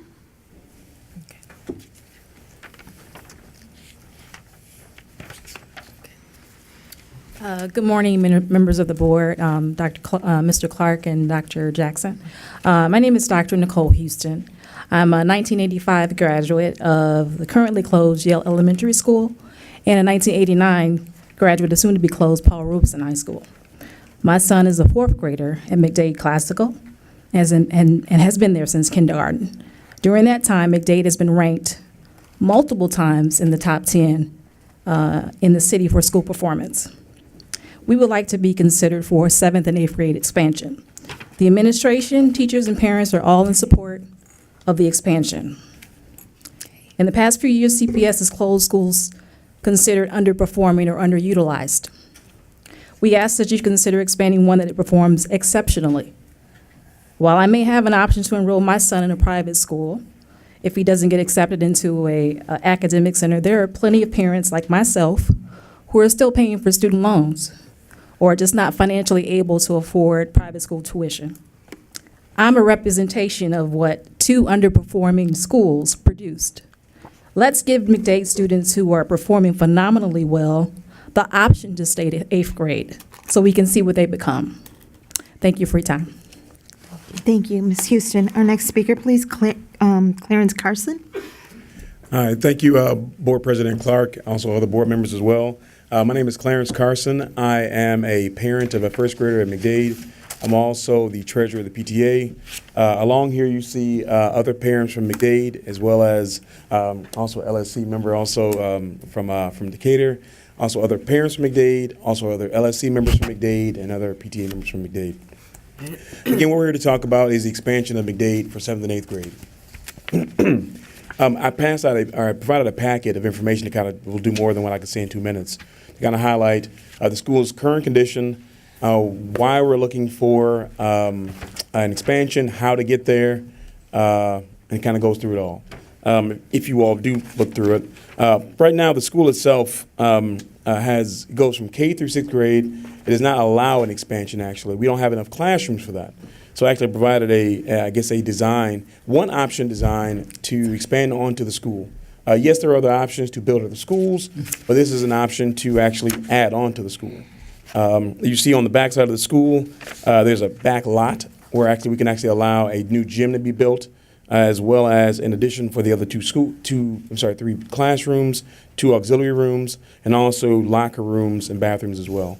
This won't encroach onto the abutting Park District land. I think it's actually Park District, not CPS, so it should still be okay. The addition will be about 18,000 square feet. I also estimated the cost as well. This is what I do, for like $3.9 to $5.5 million as well. You see a picture of the gym, what it could be. Right now we have a gym, cafe, auditorium kind of setting, which is pretty cramped for a school. We actually partner a lot, which is kind of penalizing us somewhat, to them using Gwendolyn Brooks for any of our common events, from graduation to musicals to anything else. They have to travel, drive, buses. We have to pay for that too, plus utilizing the space. On the next page, you'll also Mr. Carson, can you please conclude? Sure will. On the next page, you'll also see a construction schedule. We also went out to petition of parents, 252 signatures we received for the 197 students. We show that we are only one of 3 schools out of the 20 selected enrollment schools that don't go up to 12th grade. And I wanted to have a student here also. She's also a 5th grader at McDade. She was also our spelling bee champion from McDade, and also ranked, I think, 30th or so in the city as well, to kind of speak on some of these very important topics of the McDade, what I call the one-shot rule, the cramped environment, and the issue of maturity when you have a 12-year-old going into a high school. Thank you, Mr. Carson. Our next speaker, please, Jana McGuire. Good morning. My name is Jenna McGuire, and I am the Vice President of the Student Council at McDade Classical School. When I first heard that McDade was considering being expanded to 7th and 8th grade, I thought of how this would benefit the students, and I knew I had to help. Having a 7th and 8th grade would assist students who weren't able to make it into an academic center. Unlike other schools, we only have one shot to do this, and sometimes kids slip up. This can lead to a very stressful situation. But if McDade had that option, kids would be able to continue on with a curriculum that fits their level of comprehension but challenges them to do better at the same time. At McDade, all the teachers and staff make an effort to provide each and every student with an education that suits them. They also try to prepare students for what will come next. Plus, being at a school they know and love, they wouldn't be pressured fitting into a new environment. So if we did have new classes, the students who went there would continue to be comfortable and content learning and ready for the next step in high school. Thank you for your time and consideration. What grade are you in? 5th. What is that, about 10? 11. 11? At this That was just simply outstanding. You did a really good job. Thank you. So if you all have any questions, of course, we want to talk about, I guess, this one approach. We'd love to talk to you about it. more. Well, this is very comprehensive. Dr. He Jackson? might have saved us some money with the sketches already. No, first of all, I appreciate you guys coming down here to talk about McDade and advocate. Obviously, it's an amazing school, one of the best schools, not only in Chicago, but in the state, and you should be recognized and applauded for that. We have done a lot of engagement with Decatur and some of the other schools that have come to advocate due to overcrowding. And I want to ask our new Chief Operating Officer, Arnie Rivera, to come out and visit your school and, sit down with more time than the few minutes that we've had today to walk through the building, assess the need, and then come back with some kind of recommendation. Unfortunately, we can't make a decision at this time, but I do think we can accelerate the engagement just so that we're responsive to your concerns. Fantastic. Thank you. All right. Thank you. Thank you, Mr. President. We'll continue with the speakers list. Our next speaker is speaker number 8, please, Sharon Schmidt, followed by speaker number 10, Deb Haas. We will then have speaker number 11, Veronica Bedoya, followed by speaker 12, Diana Segovia, and speaker 17, Patricia Vera. Sharon Schmidt, last call.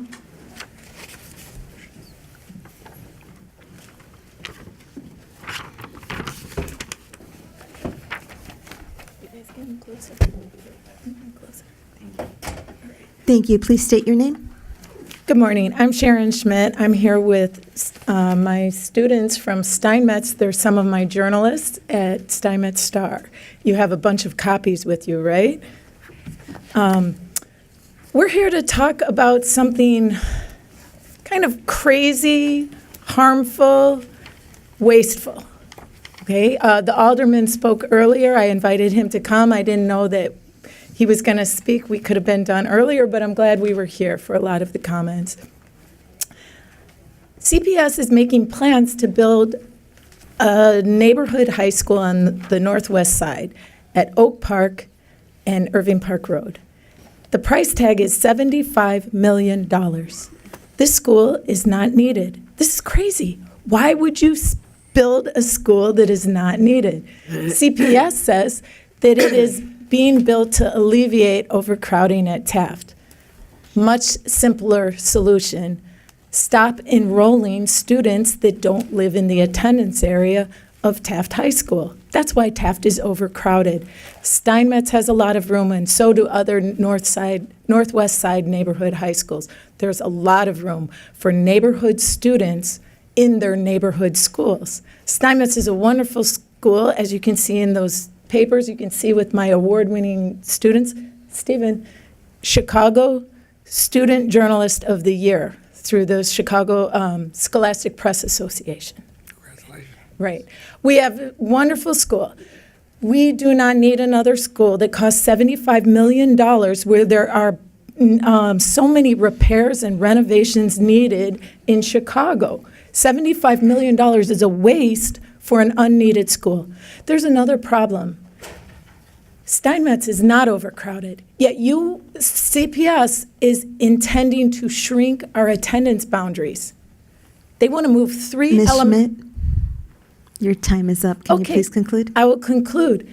Part of the plan with the neighborhood school to justify building it is to take 3 elementary school feeder schools from Steinmetz and move it to this new school. And that would take about 200 students from Steinmetz. And you know what that would do to us, right? Teachers, extracurriculars, elective courses, coaches. So, in those newspapers, there's a report on when we spoke last year. What's the thought this year on this problem that could be easily solved, not with $75 million? Thank you very much. Dr. Jackson or Arnie, do you want to comment? Sorry, I had stepped out for a minute. You didn't get to meet Student Journalist of the Year. No, I didn't. Nice to meet you. I do remember you visiting before, and I think I'm familiar with some of your concerns. Alderman Villegas was here earlier as well, speaking on behalf of Steinmetz, and one of the follow-up items I was going to have is for our Chief Education Officer, LaTanya McDade, to follow up with him directly. I'm not sure if you expressed some similar concerns about enrollment, et cetera, at the school, but we can make that maybe a group meeting. One of the at things school. that I mentioned while you weren't in the room is the price tag of this neighborhood school was $75 million in the capital budget plans. Just went up some from a public building commission last week to widen a driveway. And we have bathrooms all over the city of Chicago that need to be fixed. I mean, it's crazy and it's harmful because part of the plan is to take 3 of our elementary school feeders, the feeder elementary schools, away from Steinmetz, and we'd lose 200 students at least. So, you know, we'd lose teachers, extracurriculars, coaches, elective courses. So it's a problem that Taft is over-enrolled, but it's a simple solution. Just stop enrolling students in Taft that don't live in Taft's attendance boundaries. It's harmful to Steinmetz. It's wasteful. And last year, I don't know if you remember what I said last year about it. I did get a call from Miss Ellis because it resonated. Remind me. The schools, it's racist. Yes, that's what you said. I didn't use the word racist. I used the word segregation because Yeah, right now we are a You're diverse school. just being more direct now. Yeah, we're a diverse school. And if you move those 3 feeder schools away from Steinmetz, we're a lot less diverse. Just to clarify, Sure. and I don't want to have a public debate on this, I do think we should sit down, and the focus, as Alderman Villegas pointed out, as well as the principal, should be on how do we improve the programming and the support at the school to attract more students to the school. It's my understanding, and I don't have the exact numbers in front of me, but a very small number of the students from those feeder schools currently attend Steinmetz. And 200. I don't know if That is what Jim Dispenza told us last year, 200. I'm not sure out of how many. But ma'am, let me finish because you sure. asked for a response. Sure. The point I'm making is that we're committed to sitting down and making sure that this neighborhood school is a thriving school. We have made investments, significant investments in recent years with the Robert Morris program, the field or something. I believe there was something made recently. We're willing to sit down and have the conversation. So I think you're getting what you came down here for today. I ask that you give Chief McDade and Mr. Rivera an opportunity to come out and speak, maybe with you, with your students, whatever group you want to convene, but we can't have that discussion in the middle of a board meeting. Right, and that's the last thing I want to say, is just the waste of $75 million on a school that's not needed when there's so many capital improvement projects that are desperately needed in this city, and there's so much space on Northwest neighborhood high schools. I don't want to that cut there's you no off need. as impolite, but thank you very much. You're welcome, and I hope you enjoy seeing my students and reading all those issues of the paper. This young lady won a Superior for her news story. This young lady won a Superior for a package of features on about 51 graduating seniors. And as you know, Stephen is a super Thank you. Thank you, Ms. Schmidt. Thank you. And you young people, as you take your seat, congratulations on your achievements. We don't want to sell them short. Our next speaker, please, Deb Haas, speaker number 10. I'm Deb Haas, CPS parent and board member of Raise Your Hand. Raise Your Hand is very happy that CPS will be sending budgets to schools in April this year, that you will return to allocating special ed positions from central office, and you won't be commingling funds. For a long time, parents, teachers, and special ed advocates have been taking time away from work and family to tell this board what a bad idea it was to commingle funds. They told about the special ed abuses their families and students faced in CPS, all the while facing dismissive remarks from this board's leadership and CEO Claypool. Today is the second day of ISBE's investigation into special ed, and we've read through many of the documents submitted by CPS and those shared by dozens of parents, teachers, and advocates who submitted over 1,000 pages of testimony explaining special ed injustices across the district. One thing we noted in the CPS documents was that paraprofessional minutes were cut in half in the past 2 years, from over 14 million to 7 million. The CPS document showed the team working on the plan to cut services anticipated that parents, advocates, and the CTU would not respond well to the changes. Here's what they wrote in their notes for March 2016. The CTU would likely be concerned that individual IEP team decisions are governed from central office, thereby softening the intent of multidisciplinary local team decision-making. Special ed advocacy groups would likely be concerned about the implementation of protocols could result in a net loss of services for students with disabilities, and parents will likely balk at the potential loss of adult support for their children. They were right. These are enormous concerns. The current head of ODLSS says in her affidavit that she was told that the consultants who helped drive the new special ed procedure manual didn't generate any reports. How is it possible that CPS paid vendors $14 million and they didn't generate any reports? She also says these same consultants didn't interview any special ed staff, so no interview notes were available. Either the public was fleeced by another CPS vendor in a big way, or there's something to hide in these reports. Either way, this board owes the many parents who came before you to raise these issues over the past year and a half Ms. an Huss. apology. You were the first line of defense for parents and failed to take their testimony seriously. Thank you very much. Thank you for your comments. Our next speaker, please. Speaker 11, Veronica Bedoya. Last call. Moving on to the next two speakers, Diana Segovia and Patricia Vera. And as she approaches the podium, our next speaker will be then Speaker 13, Sarah Rios, followed by Speaker 16, Monica Hicks, and Speaker 22, Mabel Jean Simmons. Please proceed. Hi, good morning. My name is Diana Segovia. I graduated from Pritzker College Prep, a Noble school, in 2016. 2 years ago, I was here, and I said everything that happened while I was at the Noble School, and I'm here to say what happens after. I still keep in touch with all my teachers. My alumni coordinator messages me a lot, and we always keep up. I'm on my second year of college, and I want to major in education and minor in math and science. If you asked me 7 years ago where I was or where I planned on being, I probably wouldn't have an answer because I didn't think there was a future for me. I don't even want to think where I'd be without Noble because I could sure tell you it wouldn't be here. I was always told that I was going to be a dropout and I would be a disappointment, and that all seemed to be true until I stepped foot at Pritzker in 2012, where I had the support of not only my parents, but other teachers as well. I currently attend Wright College and look forward to transferring to Northeastern Illinois University. Just because I attend a community college does not make me less credible.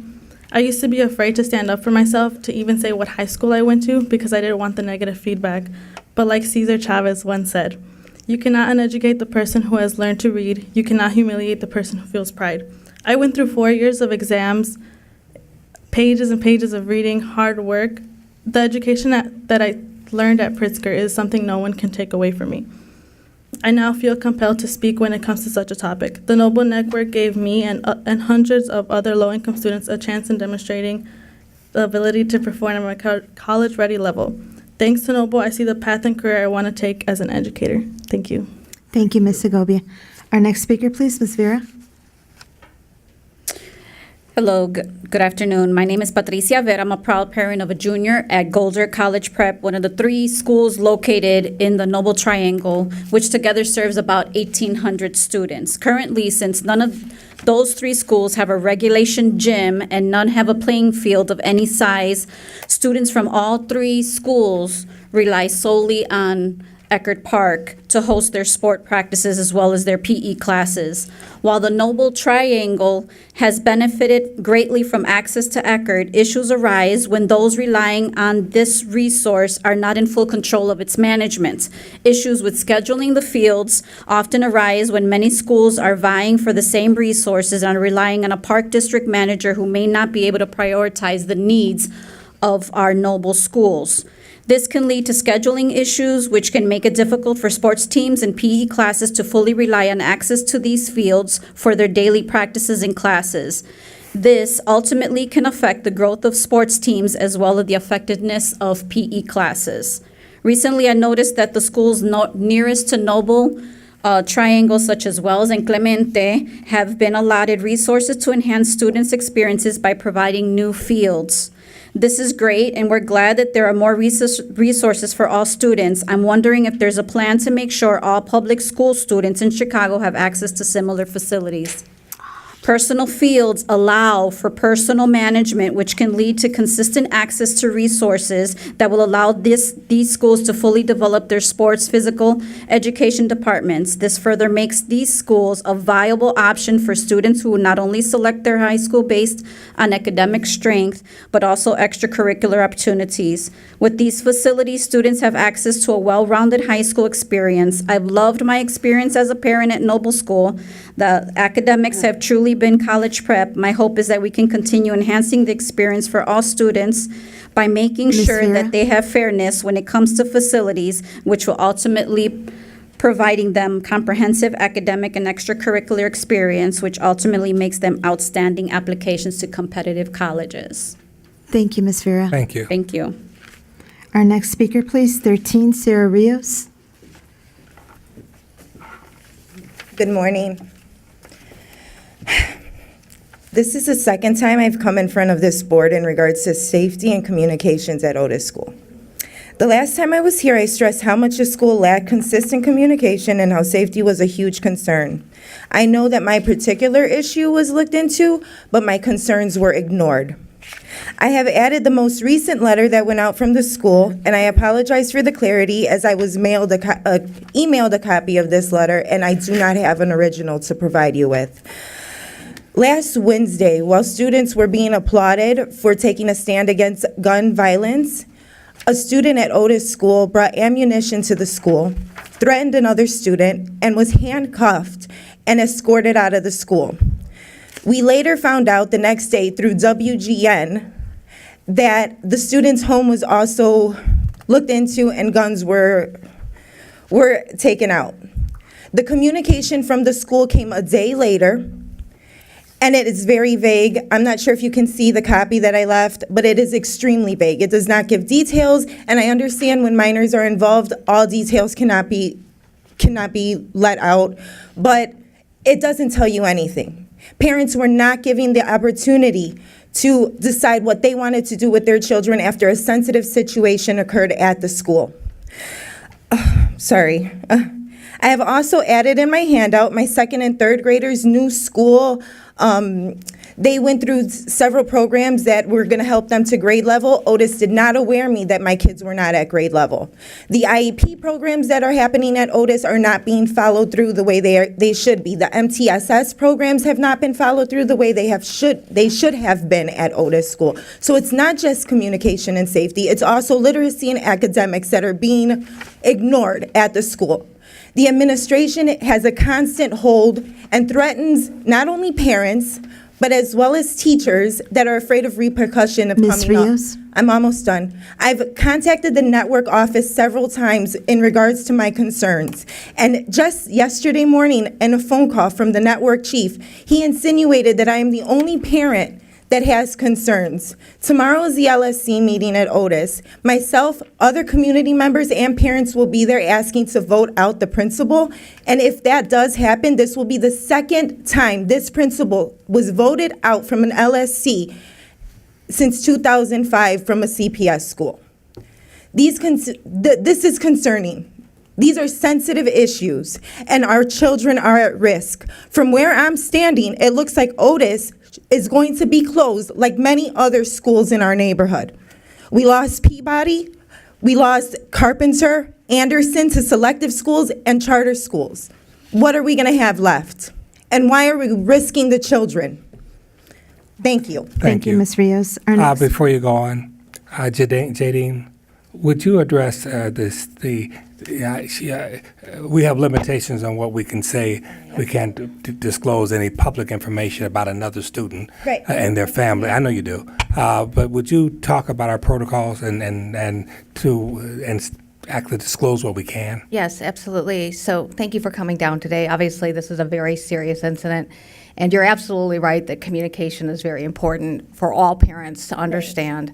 My issue, I'm sorry, I'm just. I'm sorry. I understand. You are ready to. I understand. And now you have to let her talk. Absolutely. Go Right. ahead. I just want to make sure that the parent and everyone else understands that these serious incidents, when they do happen, that there are very specific steps that we take to try to address and mitigate the safety concern. This includes involving other parties, including Chicago Police Department.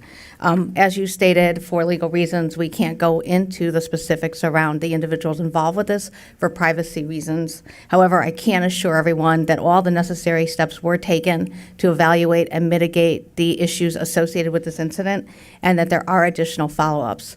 As the parent stated, there is a meeting scheduled for tomorrow, the local school council meeting, I believe, and we'll have representatives from my team there to support the school to answer as many questions as we can legally possible. I do want to emphasize that there were safety plans put in place in addition after the event, and we can talk about those as well tomorrow at the meeting.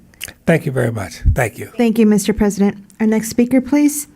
As they approach the microphone, the next speakers will be Speaker 21, Philip Scopes, followed by Speaker 26, Nichelle Dunn, and Speaker 30, Naja Aga. Good morning to the board members. Morning. My name is Mabel J. Simmons. I have two sons at Ralph Ellison, and they are 11th grade. Well, when we was looking for a school to put them in, because both of them has IEP, we was looking for a school, and the children, they decided this is the school they wanted to go because the representative came out. It must have been really impressed them very much because they wanted to go. We went through the walkthrough, and that's when I met Dr. Hicks. And she was so impressed on my children that they decided, this is the school I want to go to. I don't want to go to another school. And this is where we end up, and it's I cannot express how gratitude I am for the school because it's a neighborhood school. My kids don't have to go out into another neighborhood. They can go to their own school. If anything happens, the security at the school, even the Chicago police is there, and they will make sure. Because I had an incident where one of my grandsons got hit in the back after he done left school. Guess what? The police came. They talked to me and my kid, the principal, the vice principal, they all came, they talked to me. They made sure that at the time that the kids to get out of school, the police they cruised down the street. And that's what I was most impressed. But beside that, it's a good school. If my kids is falling behind, the teachers let me know that this is what is being done. This is where I need to help, and they're there to help. They come early in the morning, they stay late. To help our children. And this is what I got out of the school. I really like the school, and I like it because the teachers are trustworthy.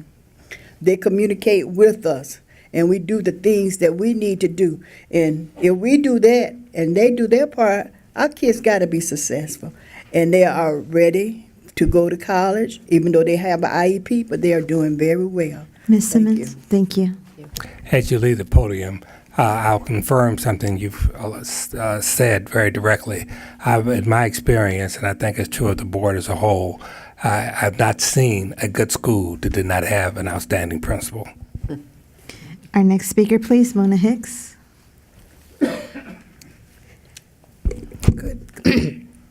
Good afternoon. I'm sorry, she caught me off guard when she said that.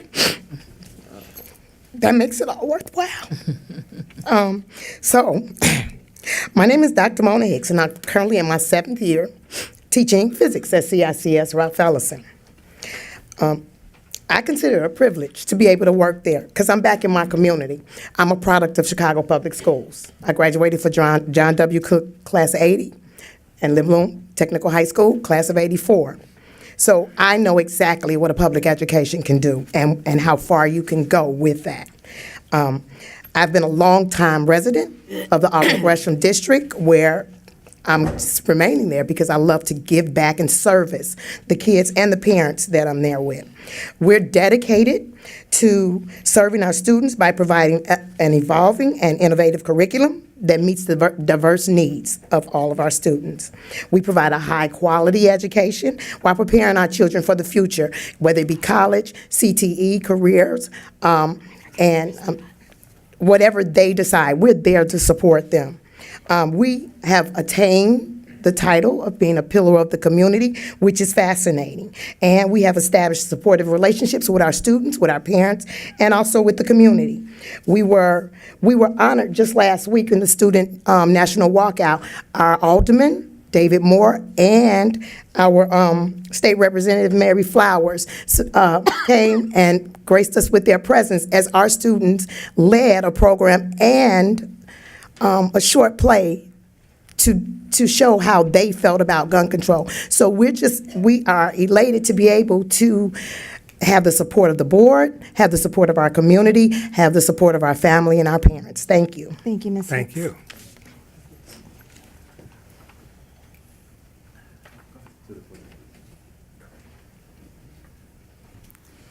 Please state your name. Philip Scopes. Good morning, members of the board. I am here today as a concerned former CPS student to suggest to you that CPS needs to address a growing problem, many of Chicago's youth's downward spiraling due to failure in education. When I was in high school, I used to hear a lot about truancy, delinquency, poor academic achievement, and have even discovered some of my former classmates to be in prison. One of these inmates, I recall, had a report card lying on his desk full of D's and F's and an abysmal class rank. I've heard sentiments from a number of students in that unfortunate boat and have come to a conclusion as to why this happens to them. It's because of attendance and grading policies. First, I'll touch on attendance. I used to hear about cutting to avoid a tardy. No one wants to wait in a long line to get a tardy slip. I'm sure that most kids are late to class, especially in the winter, because of delays in getting public transportation to get to school, and they want to get to class as soon as they can, and they shouldn't be delayed by the tardy process. Also, students cut a class out of frustration.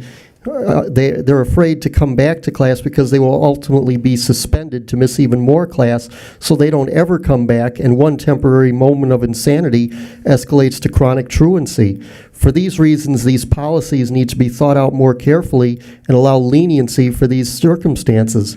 The other issue I have is with grading. Students are forced to be tested on material regardless of mastery, and many students don't achieve passing scores on tests, and they are forced to endure low GPAs, which hinder their options for college and future endeavors. This creates unreasonable stress for students and can lead to truancy, delinquency, and crime. What we need to do is employ an outcome-based education system so that they may work to master material, only passing a class upon thorough mastery without being graded in a detrimental manner. And I invite you to refer to the Wikipedia article on the subject of outcome-based education. I'm almost done. To familiarize yourself with the concept and determine ways in which students can be more successful to improve their futures. By the way, I'm a graduate of Lane Tech College Prep class of 1988, and as a testament to Lane Tech, I should say I've gone on to earn a bachelor's in computer science at the U of I Champaign-Urbana, and I'm now self-employed as a computer programmer providing a self-designed voicemail application. Go Lane, go. Thank you. Thank you. Thank you, Mr. Scopes. Our next speaker, please, Nichelle Dunn, last call. Moving on to the next speaker, please. As she approaches the podium, then, the next speakers will be Speaker 31, Cassia Jones, followed by 32, Marcelina Pedraza, Speaker 58, Sarah Hernandez, 38, Angela Ellison, 59, Andrea Studmeyer, and the last speaker, Speaker 60, Mabel Payne. Please state your name. Good afternoon. My name is Nadia. I'm the mother of two kids in Dirksen Elementary School. Dirksen is rated a 1+ school for its excellent academic achievements. Students and teachers have worked hard to achieve this level and need space to expand the learning resources. Over 900 students use a building which was meant for only 450 students, and it is not safe for that reason. This severe overcrowding led to construct 2 mobile with full classrooms each. Those kids must travel outside to get to the lunchroom even in cold weather. And some classes eat in the hallway. The preschool is 3 miles away now from the school. And our school has no playground and has no grass field for recess. Nearly every school around us has provided with relief. While the problem at Dirksen remain unaddressed. We are an apartment area with big families and with another 700 new units in our area. Dirksen needs more spaces for the kids. Thank you, Ms. Haka.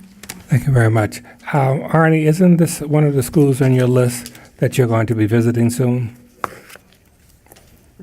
Yes, this is a school that, knowing the history of this, there's been fits and starts in regards to exploring different options and, trying to get consensus around one and some funding challenges. And to your point, President Clark, Dr. Jackson has asked me to go visit the school in the next couple of weeks. So I will be out there with my team, taking a look, fresh new look at this and figuring out what options we can coalesce around.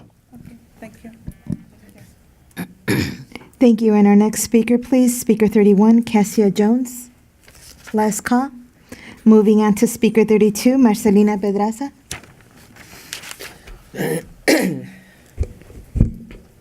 Good morning.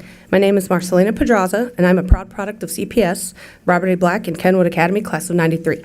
I also have a first grader at George Washington Elementary on the east side. I'm also a member of the local school council there and the Southeast Side Coalition of Band Petcoke.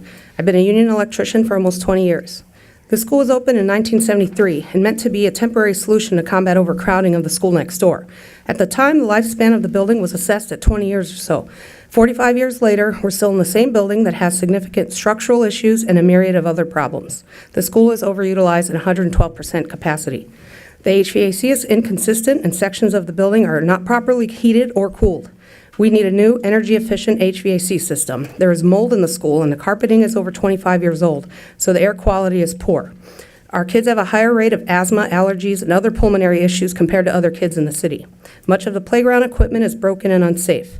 The building has poor design and aesthetics. Some classrooms are smaller than others. There are classrooms without windows, small windows, some of which don't even open, or have views of adjacent walls. Art class is held in the old shower/locker room where there are no windows.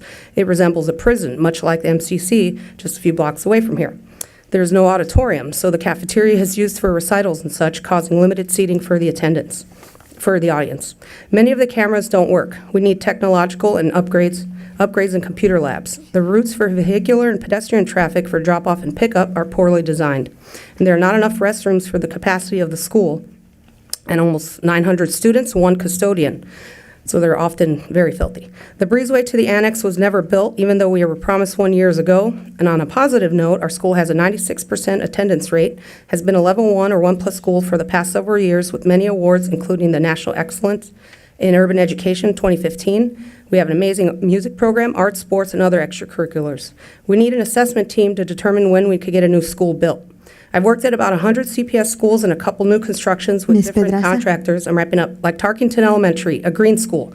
We need more environmentally friendly / energy efficient schools in the city, especially in a neighborhood that is notorious for air pollution, the forgotten 10th Ward of the southeast side of Chicago. Might I just add that our Alderwoman Sue Garza just recently zoned this property, this elementary and high school, as a TIF zone. So hopefully that helps. Thank you for your time, and we hope to hear from you soon. Thank you, Ms. Before you Pedraza. leave, not for you to comment, but again, I know that Arnie, our COO, making some notes.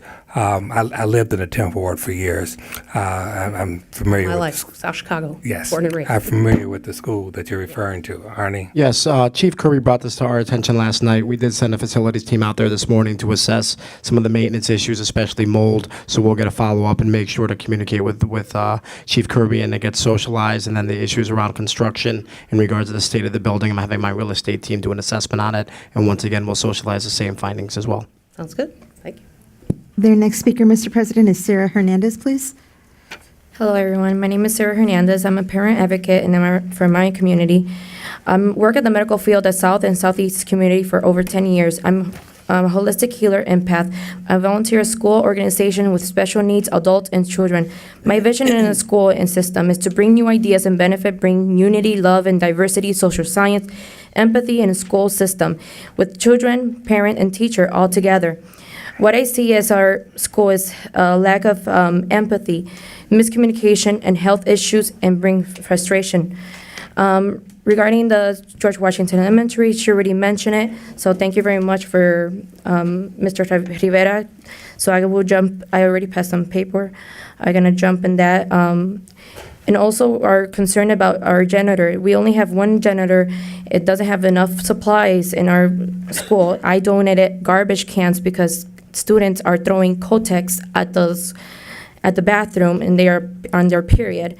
And I give an example to the principal. You should have little garbage can on the toilet for the girls can throw it. And, yeah, on the stool, by the stool. Thank you. And also, I also advocate to other communities, like George Washington High School, Jane Addams, Taylor, Clay, Mireles. I work in the medical field. I see poor quality of food at breakfast and lunches. I used to be a former CPS student in high school. They provide burgers, fries, pizza, orange, milk every single day. And I see all our patients suffering with diabetes, obesity, heart issue, depression, anemia, mental illness. This is a health issue to our school. Our school should have good meals. Around the world, they give healthy meals in Tokyo, Russia, Australia. Why in America doesn't give healthy foods?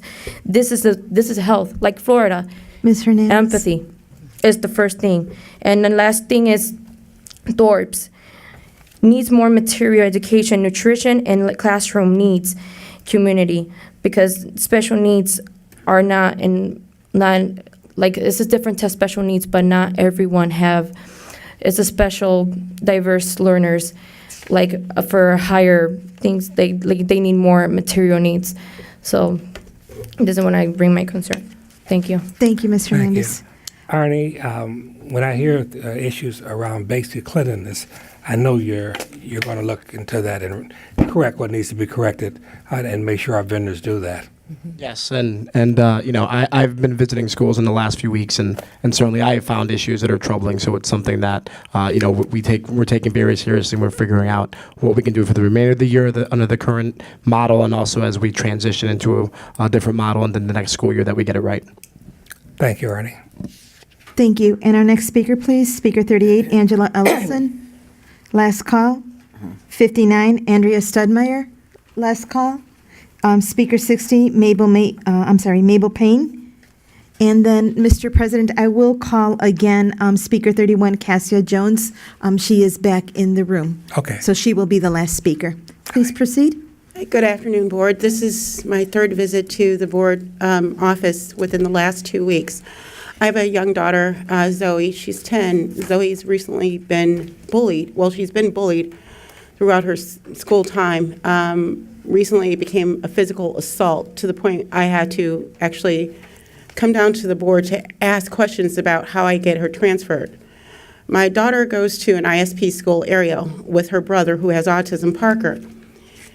I didn't want to remove her, but when it became to the point I had to file a police report on 2 10-year-old girls because they physically assaulted my daughter and pulled out 5 inches of her hair from behind. She got in an altercation with the girls in the bath. They followed her in the bathroom. She got in an altercation with the girls in the bathroom. Zoe was leaving to go tell because she's not a confrontational person. The girl lashed out and grabbed her hair from behind and pulled 5 inches of hair from her scalp. You can understand how much power a kid has to use to do that. So at that point, when I saw her, I wasn't even advised of the damage that was done to my daughter. I then said, she can't be here. I've gone through the process of speaking with the Board here as to transferring her when a safety transfer was suggested. I've been bounced around and around from one department to another. The police department told me to take the report to the principal and schedule a meeting with the principal. I took it, gave it to her aide. I wanted to meet with her on Monday. She's like, I don't need that. I don't need that. I can't do a safety transfer for her. I'm like, but she can't be here. Well, she can come back. No, she can't be. She's not safe. When my daughter was in 2nd grade, 3 third graders bullied her in the bathroom to the point where 2 held her arms and 1 hit her. This is a great kid. She's a 4th grader. She won her 4th grade spelling bee. This kid went on to win her school spelling bee this year. This kid plays the guitar. She plays the bass. She plays the piano. She's in chess club. She loves school. This is the longest she's been out of school since she's been in school.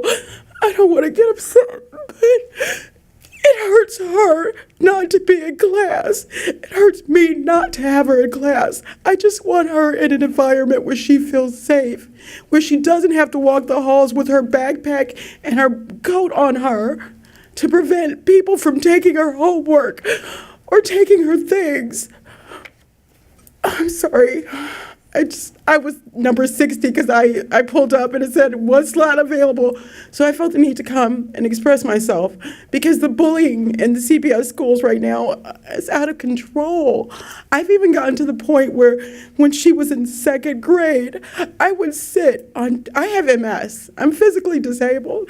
I would sit in her class from 9 till noon with the students just to help the teacher in keeping them controlled. The language they use, she can't stand it. She's like, yes, I'm sorry. But we understand. Dr. Jackson? Yeah, I'm not aware of the situation, but I was going to ask Chief McDade and Ms. Kirby to follow up. Yeah, we'll follow up. Yeah, we'll follow up. Okay. I mean, Wanna you can hang talk to them behind. today. Yeah, right after. Jadine? I'm sorry. Are you aware of this? This is the first I'm hearing of it as well.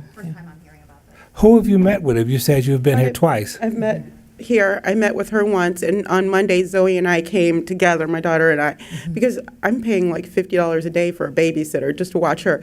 But I don't want her in this environment. No, I understand.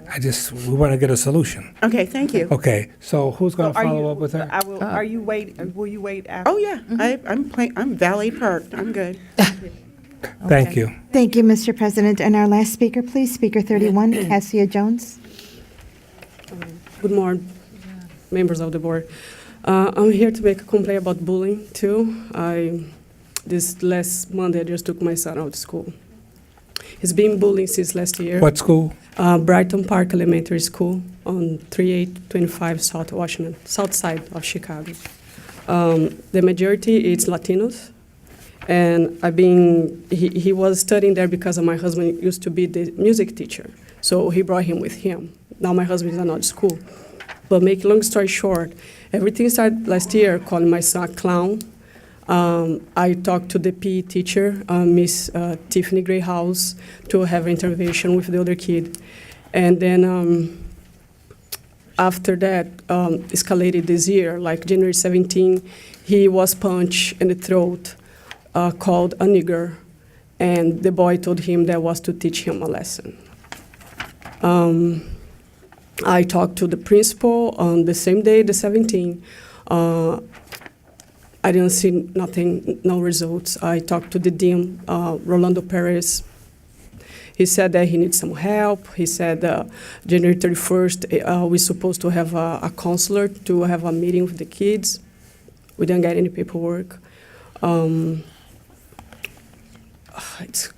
sorry. It's just that it's been hard. We've been talking to principal, coordinator, the chief, and everything escalated more like last week when he was in a lunchroom and kids approached him and call him black and another names. So I approached the principal again. I sent her email. I told her what was going to happen, and she said that she was going to talk to the other kid to understand what was going on. So she tried to tell me that, this happened, they're friends, Cassia, but they might have some jealousy about the other boy being playing to another boy. I just want to understand that this is not gonna, I want to talk to your son about it because I want to see his position if he called the kid. Ms. Jones? Is your child out of school now? He is. I took him Monday. When did you take him out? I take this Monday.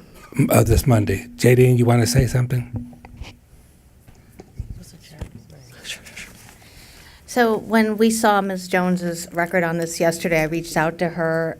She's already made the decision to consider changes for her son. However, we have been working with the principal. I've looped in Justina Schlund from Social Emotional Learning to do some programming around racial sensitivity and address specifically students who are involved with the incident that Ms. Jones referred to. So we have an action plan. Can I ask a question? It also sounds like the parent was asking for a parent conference with the family, with the other family. Is that?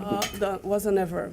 No, did you ask for that and it was denied? I did, yeah. Okay, because I think. I'm sorry. No, Just that the principal said that the mother might refuse Yeah. confrontation of the conversation. And that is- Because I asked her if I Right. could talk to the mother face to face. And that was, advice. sorry, and that's part of the plan as well, is how the situation was handled. Yeah. So it's comprehensive, but I just want to make sure, because there are other children, we want to make sure are not subjected to the same concerns that she has raised. So Yeah. that's where the sensitivity comes in, but you're absolutely right. We do have actions in place to address the initial complaint around the handling of her sons. Yeah, I want to make sure Liz Kirby, who directly manages this, deals with, addresses this with the principal, because if a parent makes a request, we should at least follow through, and if the other parent denies that request, then there are obviously actions that should follow, but it sounds like that request was not even acknowledged, and I would like a follow-up on that. Can I just say one more thing? As I said, my husband used to work there as a music teacher, and he was expecting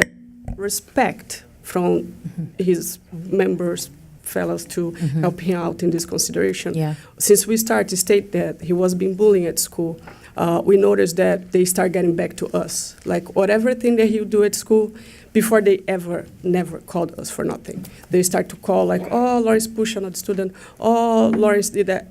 They never had any complaints. And teachers and PE teachers had my number to contact me. Like his PE teacher on the week of February, she put him out of the line, saying that he was hitting other kids.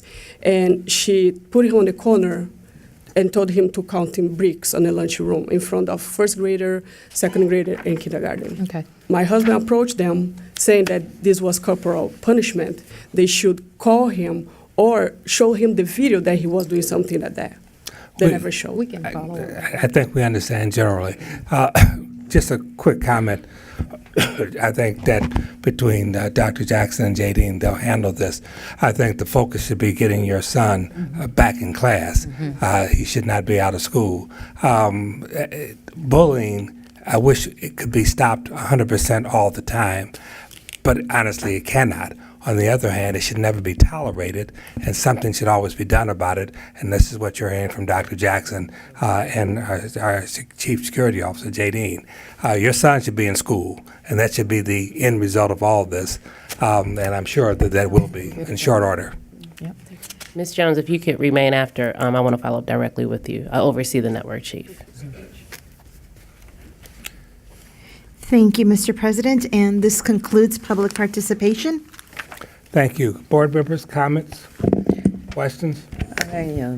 I have a comment, actually. It's been referenced many times today during the meeting, but I just wanted to make everyone aware that there was a New York Times article March 12th by David Brooks that really said almost identically to what you said, President Clark, and that was that we have not found a single case of a school improving its student achievement record in the absence of talented leadership.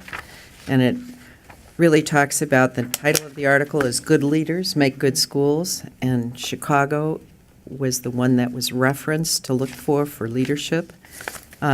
Janice, you were mentioned for your excellent leadership and also the drive of Mayor Rahm Emanuel and his pursuit to do well by the schools. And I know that you mentioned in your report that there were two principals referenced, and I just want to mention that Robert Croston certainly was one of those examples of positive high energy and passion and humility. And principals are often unsung heroes, and they certainly were in the Tribune and the Sun-Times. It's amazing that we read this in the New York Times, but I'm glad that it's there, so that's why I reference it. And thank you for your beginning leadership and how much you've done, and for all the principals and how much work they put into the schools. It's really certainly made a difference and been referenced many times today. Thank you, Board Member Ward. I echo your comments, and I'll say simply this. When you sit through these board meetings, you realize quickly there's so much to be proud of. One of the things that I hope that I see more and more of is pride in CPS. It has achieved many milestones. It's an organization we should be proud of. Some of you are. We should be proud of our principals, proud of our teachers, and mostly proud of the students and the products that you produce. during the excellence portion that we start our board meetings with, you see just outstanding examples of what comes out of our schools. What we need, though, is just genuine pride in the education system and the Chicago Public Schools. Now, we're not without our issues, and this issue, particularly around bullying, is something that's intolerable, and I'm sure the specific issues will be addressed promptly. And kids that are not in school or pulled out of class because of bullying, that needs to be taken care of on a very expedited basis. And with that, if there are no other questions or comments from board members, Board Member Ward, do you have a motion? I move for the passage of motion number 18-0321M01 and the commencement of a closed session to consider matters permitted under Section 2C of the Open Meetings Act, subsections 1, 2, 5, 6, 8, 10, 11, and 21 as specified in the motion. Thank you. Board Member Garza, is there a second? I second the motion. Thank you, Mr. President. I'll proceed with a roll call. Member Furlong? Yes. Member Garza? Yes. Vice President Guzman? Yes. Member Ward? Yes. And President Clark? Yes. 5 ayes, 0 nays. This meeting will go into closed session. Yep. Anytime, that's fine.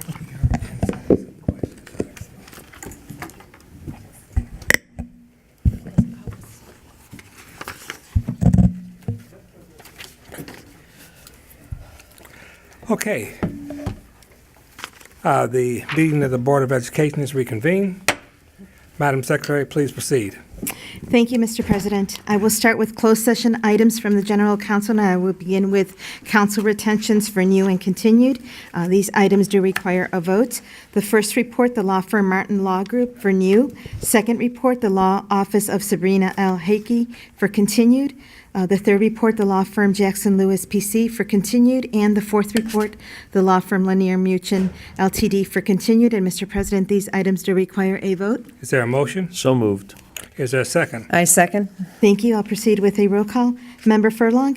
Yes. Member Garza? Yes. Vice President Guzman? Yes. Member Ward? Yes. And Vice President Clark? Yes. 5 ayes, 0 nays. I will continue with settlements and one personnel matter, and these items do require a vote. The first report, workers' compensation, payment for lump sum settlement for Maria Johnston, case numbers 12WC 10801, 12WC 10802, and 12WC 10803. The second report, workers' compensation, payment for lump sum settlement for Mark Muhammad, case number 15WC 3033. The third report, approved payment of proposed settlement regarding Aiden F. The fourth report, approved payment of proposed settlement regarding Ronan S. And the fifth report, approved payment of proposed settlement regarding Lamaya B. I will continue with the one personal matter, appoint Assistant General Counsel, Department of Law, Kevin P. Kelly. And Mr. President, these items do require a vote. If there are no objections from my fellow board members, please apply the last favorable roll call vote. Thank you, Mr. President, and I will continue with items from the Chief Executive Officer and proceed with one principal renewal ALSC for Tamara Witzel, contract principal at Tepochkali. Mr. President, this item does require a vote. If there are no objections from my fellow board members, please apply the last favorable roll call vote. Thank you, and I'll continue with warning resolutions, and these items do require a vote. The first report, warning resolution, Tamika Graham, tenured teacher assigned to Gale Elementary Community Academy. And the second report, warning resolution, Michelle Krumholz, tenured teacher assigned to Boone Elementary School. And Mr. President, these items do require a vote. If there are no objections from my fellow board members, please apply the last favorable roll call vote. Thank you, Mr. President. Now we'll continue with items from the board, and these items do require a vote, and they are: first report, resolution by the Board of Education of the City of Chicago regarding the dismissal of Tamika Graham, tenured teacher assigned to Gale Elementary Community Academy. And for the record, I would like to note that this report also adopts a supplemental opinion and order under separate cover. I'll continue with the second report, resolution by the Board of Education of the City of Chicago regarding the dismissal of Bradford Seaman, tenured teacher assigned to Wendell Phillips Academy High School.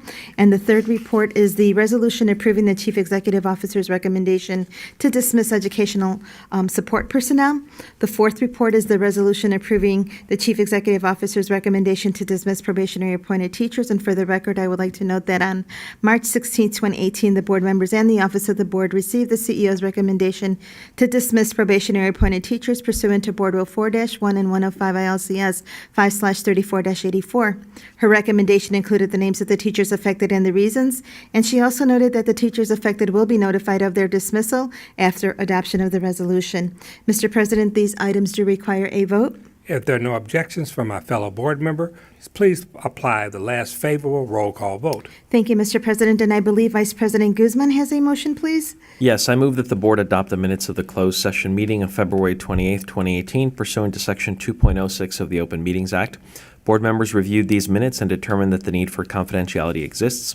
Therefore, the minutes of the closed session meeting held on February 28, 2018 shall be maintained as confidential and not available for public inspection. Is there a second? I second the motion. Thank you. I'll proceed with a roll call. Member Furlong. Yes. Member Garza. Yes. Vice President Guzman. Yes. Member Ward. Yes. And President Clark. Yes. 5 ayes, 0 nays, and I believe Member Furlong has a motion, please. I move that the record of proceedings of the regular board meeting of February 28, 2018, prepared by the board secretary, be approved, and that such records of proceedings be posted on the Chicago Board of Education website in accordance with Section 2.06B of the Open Meetings Act. Is there a second? Second. Thank you. I'll proceed with a roll call. Member Furlong. Yes. Member Garza. Yes. Vice President Guzman. Yes. Member Ward. Yes. And President Clark. Yes. 5 ayes, 0 nays. Mr. President, I will now continue with one real estate item, and this item does require a vote. Amend Board Report 18-0124OP1, disposition of bids received for the sale of property located at 517-535 North Parkside Avenue for the former Francis Scott Key Elementary School. Mr. President, this item does require a vote. If there are no objections from my fellow board members, please apply the last favorable roll call vote. Thank you, Mr. President. I will now continue with the items on the public agenda and only read the board report numbers since the titles and board reports appeared on the public agenda. I will begin with a resolution that does not require a vote, RS1. Mr. President, this item just needs to be accepted by the board. Please mark received and filed. Thank you, Mr. President. I will continue with resolutions that do require a vote, and they are RS2, 3, and 4. Mr. President, these items do require a vote. If there are no objections from my fellow board members, please apply the last favorable roll call vote. Thank you, Mr. President. I will now continue with the communication. This item does not require a vote. CO1 is the communication regarding the location of the board meeting for April 25th, 2018, and it reads, "This is to advise that the regular meeting of the Board of Education scheduled for Wednesday, April 25th, 2018, will be held at the CPS Loop Office, 42 West Madison Street, Garden Level Boardroom. The board meeting will begin at 10:30 a.m., and the public participation guidelines are available on www.cpsboe.org or by calling the board office at 773-553-1600. For the April 25th, 2018 board meeting, advance registration to speak and observe will be available beginning Monday, April 23rd at 10:30 a.m. and close on Tuesday, April 24th at 5 p.m. or until all slots are filled. You can advance register during the registration period by the following methods: online, by phone, or in person. And the public participation segment of the meeting will begin as indicated on the meeting agenda and proceed for no more than the 60 registered speakers. Mr. President, I'll continue with additional items on the agenda that do require a vote, and we have EX1, 2, 3, 4, OP1, 2, AR1, 2, 3, 4. We then have PR1, 2, 3, 4, 5, 6, 7, 8, 9, and 10. And Mr. President, these items do require a vote. If there are no objections from my fellow board members, please apply the last favorable roll call vote. Thank you, Mr. President, and I will continue with additional items on the public agenda that do not require a vote, and we have EX5, 6, and AR5. Mr. President, these items just need to be accepted by the board. Please mark received and filed. Thank you, Mr. President, and there are no further items on the public agenda. Is there a motion to adjourn? So moved. All in favor? Aye. We are adjourned.